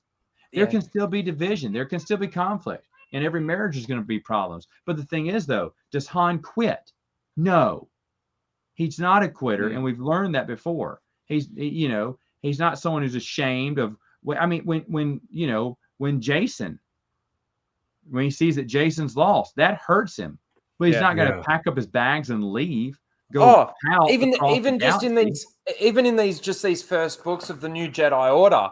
Obviously, there's that big moment that happens in that first book. I'm not gonna necessarily say anything specific, but his relationship with his Anakin. youngest son, with Anakin, and I think it's then in the second book where Han has a moment that is very similar to what Anakin had to do in a specific moment in the first book, with sort of just running away, and Han has to make that same decision. And it's sort of like in his thought process, in his inner monologue, he's wondering, is this sort of like what Anakin had to go through? And then the way that he's speaking to his son, and he's blaming his son for a certain sort of thing that happened, and there is so much character development just in that little story. That whole scene is so good because after that happens, he can't think, he can't function. All he can utter to his son, who is upset visibly already, is, "You left him." Oh, don't say that. But in the moment, and that's real. That's how real people react. And it's gonna get worse before it gets better. Not to spoil it for you, but it's gonna get worse before it gets better. And the thing is, it's wonderful because you're seeing, in a way, as a character, you're like, oh man, these are dark times. And that's the one thing that I think you're going to miss out since you didn't read Bantam. Bantam they don't go that dark. Nothing goes darker than New Jedi Order. New Jedi Order is the darkest of all of them. I don't think anyone can deny that. But it's dark, it's heavy, and Del Rey, even though I don't agree with them, they said, I think we went too dark there, and so they never went down that road again. It did have its dark moments, but it wasn't a drag you down into the pit. I don't mind that. It was just a full season because you knew something's got to give. But the thing is, though, they wanted you to know, reading Jedi Order, that from here on out, you're not going to feel safe when reading in one of our books. And even though you don't realize it, there is a character that's being killed off in every episode, in every book that is from one of these past books. It's a familiar character to some of us. And it's kind of shocking when we see our familiar or people that we've known in the past, we've seen in a couple of books and short stories. Now they're gone. We know who they are. The reader knows who they are. And they say, they're dead. They're dead. That's why whenever one of your characters got in, you're like, is my character going to die? There's a great scene where Wedge has a feeling, and Tim, I don't remember if you remember the exact book on this. Wedge has a feeling this is his last flight. And the whole time I'm reading this book going, oh my gosh, what are you going to do? Do not do this. But the thing is, they wanted you to be scared because now all bets are off. Anyone can die. Yeah. It was a terrifying but excellent feeling because these books grew up with their readers. Yeah, they grew up with their readers. It might have been from the Enemy Lines duology. It was later on. Yeah, that's got to be where it is. Now I'm thinking about it. You're right. But the thing is, though, Bantam has a nice one short story that wraps itself up at the end, and you kind of know you're just interested in how it'll wrap up, but you know it will. And the only connections they make is, hey, remember the time when Thrawn came? Basically that's about it. And then they said, no, we can do better. And Del Rey does better than that. Say, hey, because of this happens. Because of this, now you have this. And there's so much more. And like I said, it rewards the reader. It rewards the reader. It rewards the fans. It caters to those fans and gives them little special somethings. Like I said, the average person can read anywhere in here and enjoy it, but still miss several references. If you read, I think it's Fate of the Jedi. Well, it depends on what you've actually read already. It does depend on what you've read already. And things like that. One of my favorite West End game things that I love reading over and over again is Dark Strider campaign. And I just think that storyline, West End games. Yeah, from West End games, that's so interesting. And then you go to Fate of the Jedi, and there's a scene where it starts getting very familiar if you've read the Dark Strider campaign. And what it turns out is, and of course it's Troy Denning who worked for West End Games, he said, hey, guess what? If you played through that adventure, because the adventure kind of ends, you're like, well, what was the whole point of that? Later on, they're going to tell you why you went through all this issue to get something called the Codex from this mysterious group of Force users. Because later on, that pays off in a book. Yeah, And right. that to me was one of the most mind-blowing things I'd ever. I said, so what if someone had sat down back in 1996 or 7, whenever this came out, played through the adventure, had a great time, had months of great times, but we're like, okay, we delivered some mysterious object for a future use. And then you're reading Fate of the Jedi, and that future use comes into play, and you're like, what? Because immediately when they enter the sector, weird things start happening, which is from the West End Games novel. Because the first time I saw it, I was like, wait a minute. They're in the what? They're in the Cathal sector? Whoa, what's been seeing? I was like, what are they doing here? Because I knew Darkstrike campaign. I was like, are they really going where I think them going? And they did. And I was like, how awesome. How awesome. And the thing is, they don't have to do stuff like that. But that's staying true to your material, and that's staying true to the reader. It's respecting the reader. And you don't get any respect in that new canon. You don't feel that respect. There's no respect. They will outright make fun of you. Yeah, and nothing ties in together like it does within the expanded universe. Or it's like what you were saying. There's a story that goes on over here, but it doesn't really pay off until maybe a story over here. But it's all very cohesive, really, at the end of the day. I've got one more question. I do want to start wrapping up. It's been an absolute pleasure to have you on, Matt. And I love talking Star Wars. I love talking Star Wars with anyone, but people that are even more knowledgeable than I am about it, I just really love these conversations. I do just want to ask one more question. It's about back to the Obi-Wan series. What are your thoughts on this so-called rematch of the century? Do you think that there's any way or any reason why they should have Vader and Obi-Wan fight 9 years before A New Hope and 10 years after Mustafar? No, that would be a terrible mistake based off what we see from A New Hope. Yep. I felt a presence, not since. I mean, last time we met, I was a learner, but now I am the master. Well, I guess that's not true in the series then. I guess he's still the learner then. He better just bow to Obi-Wan. I don't like that. The people think that they can just make something and add on something. That you can go too far when trying to add on to the mythos there. And that's going too far, and that's not respecting the original content, the movies that come around. Anything that touches around that era, those trilogies of movies, should like we just said with Darth Plagueis, should enhance it, should enrich that movie, should complement it, and that's going to take away from it.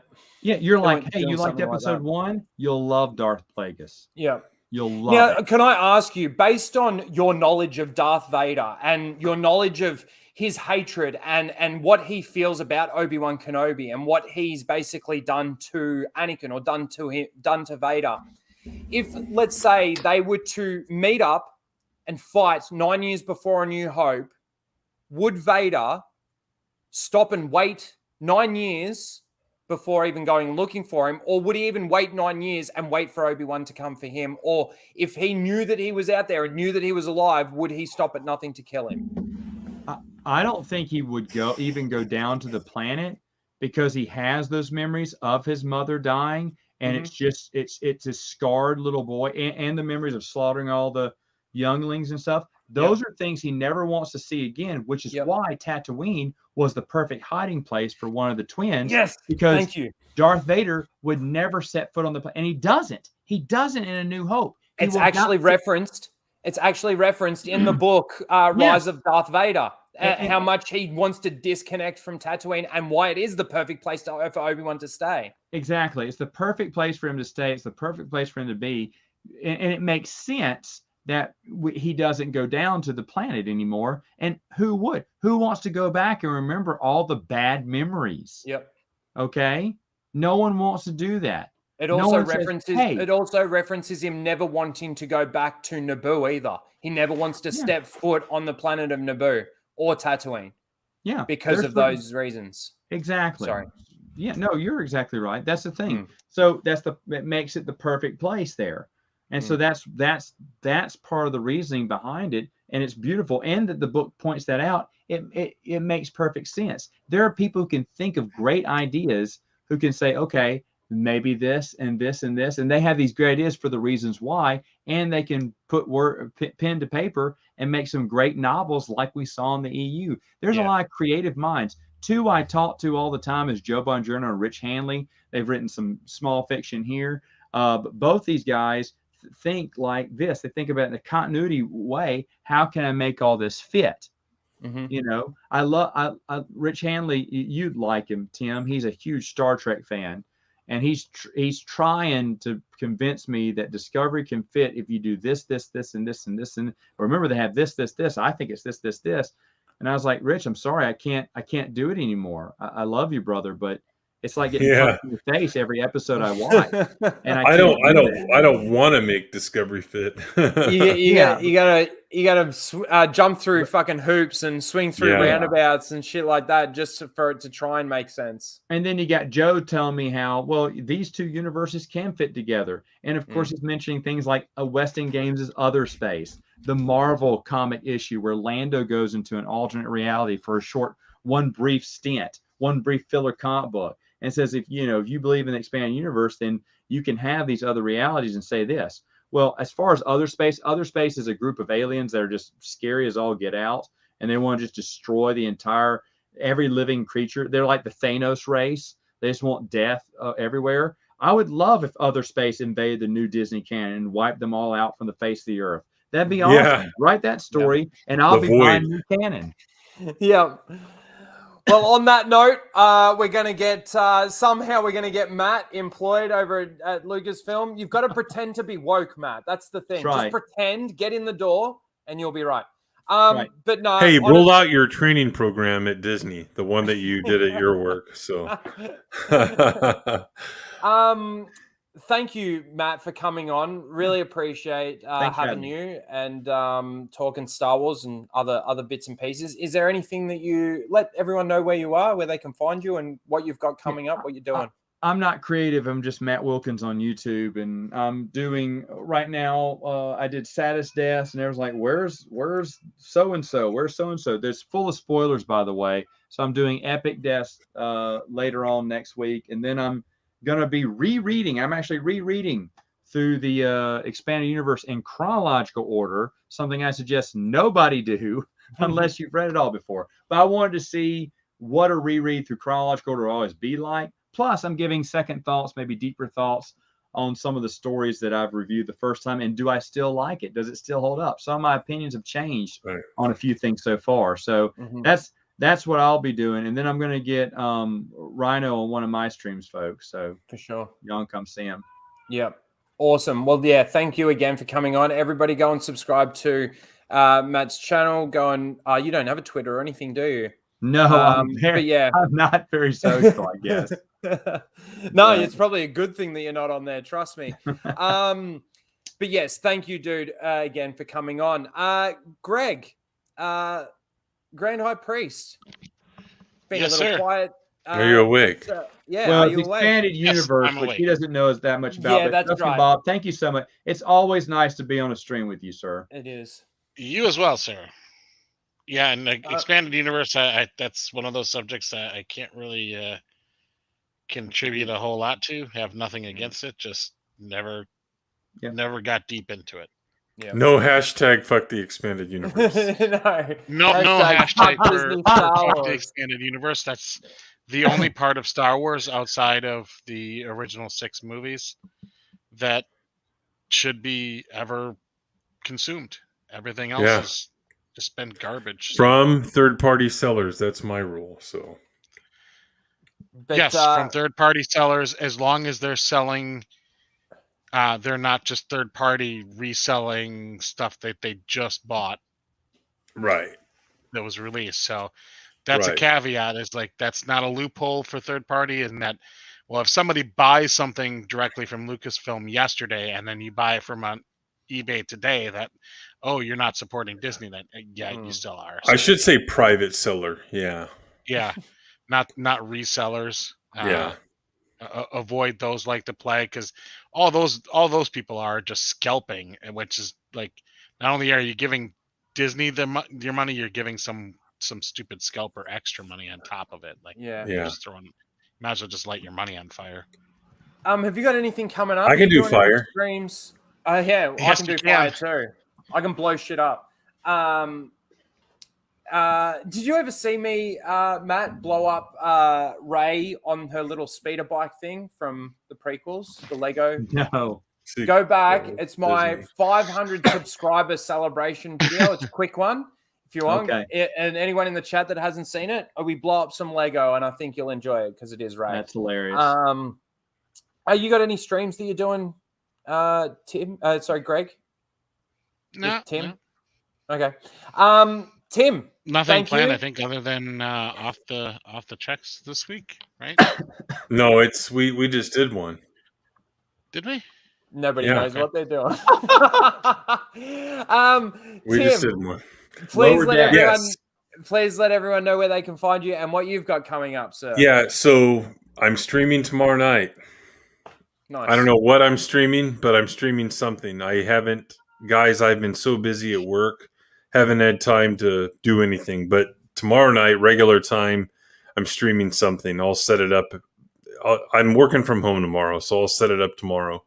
And then an announcement, please. Fall of Night is canceled because we have some personal commitments.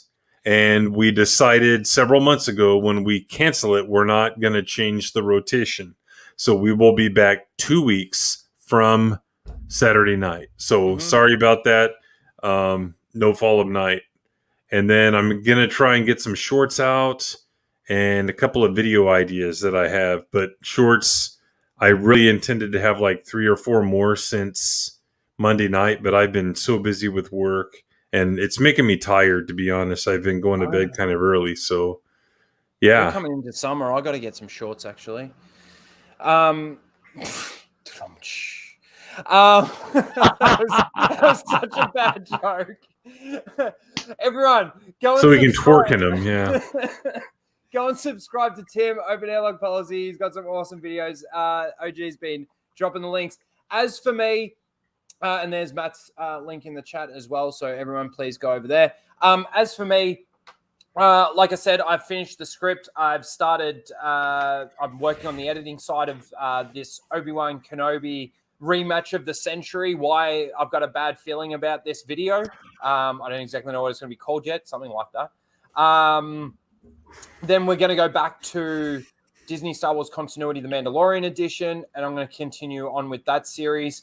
I haven't really been doing many videos. It's been a bit of an up and down week with everything going on with work and stuff, but I will be hopefully getting back into at least bringing out a video or 2 every week. As for me streaming, Full Aussie over on Lethal's channel tomorrow night. And other than that, it's awesome. Thank you, everyone. I've got the title for your video. Sorry. They've betrayed and murdered your lore. No, I don't think it's gonna be that. I think I'm gonna go with. Hold on, I think I came up with. Full Aussie is a show that I love watching, and then I have to look for headphones real quick because I forget that my little girls are watching with me. Yeah, fucking can yeah. And then I get that look from the missus. Yeah. No, I'll probably go with, like, I've just written this. Why Obi-Wan versus Vader rematch is a bad idea. I've got a bad feeling about this, is what I was just going to call it. But anyway, thank you, everyone, for coming out. Thank you, Matt, for coming on. And, of course, my co-hosts, Tim and Greg. Thank you, both of you. And we will see you all next time. Bye, everyone. They came bounding over. Fuck off! Disney! You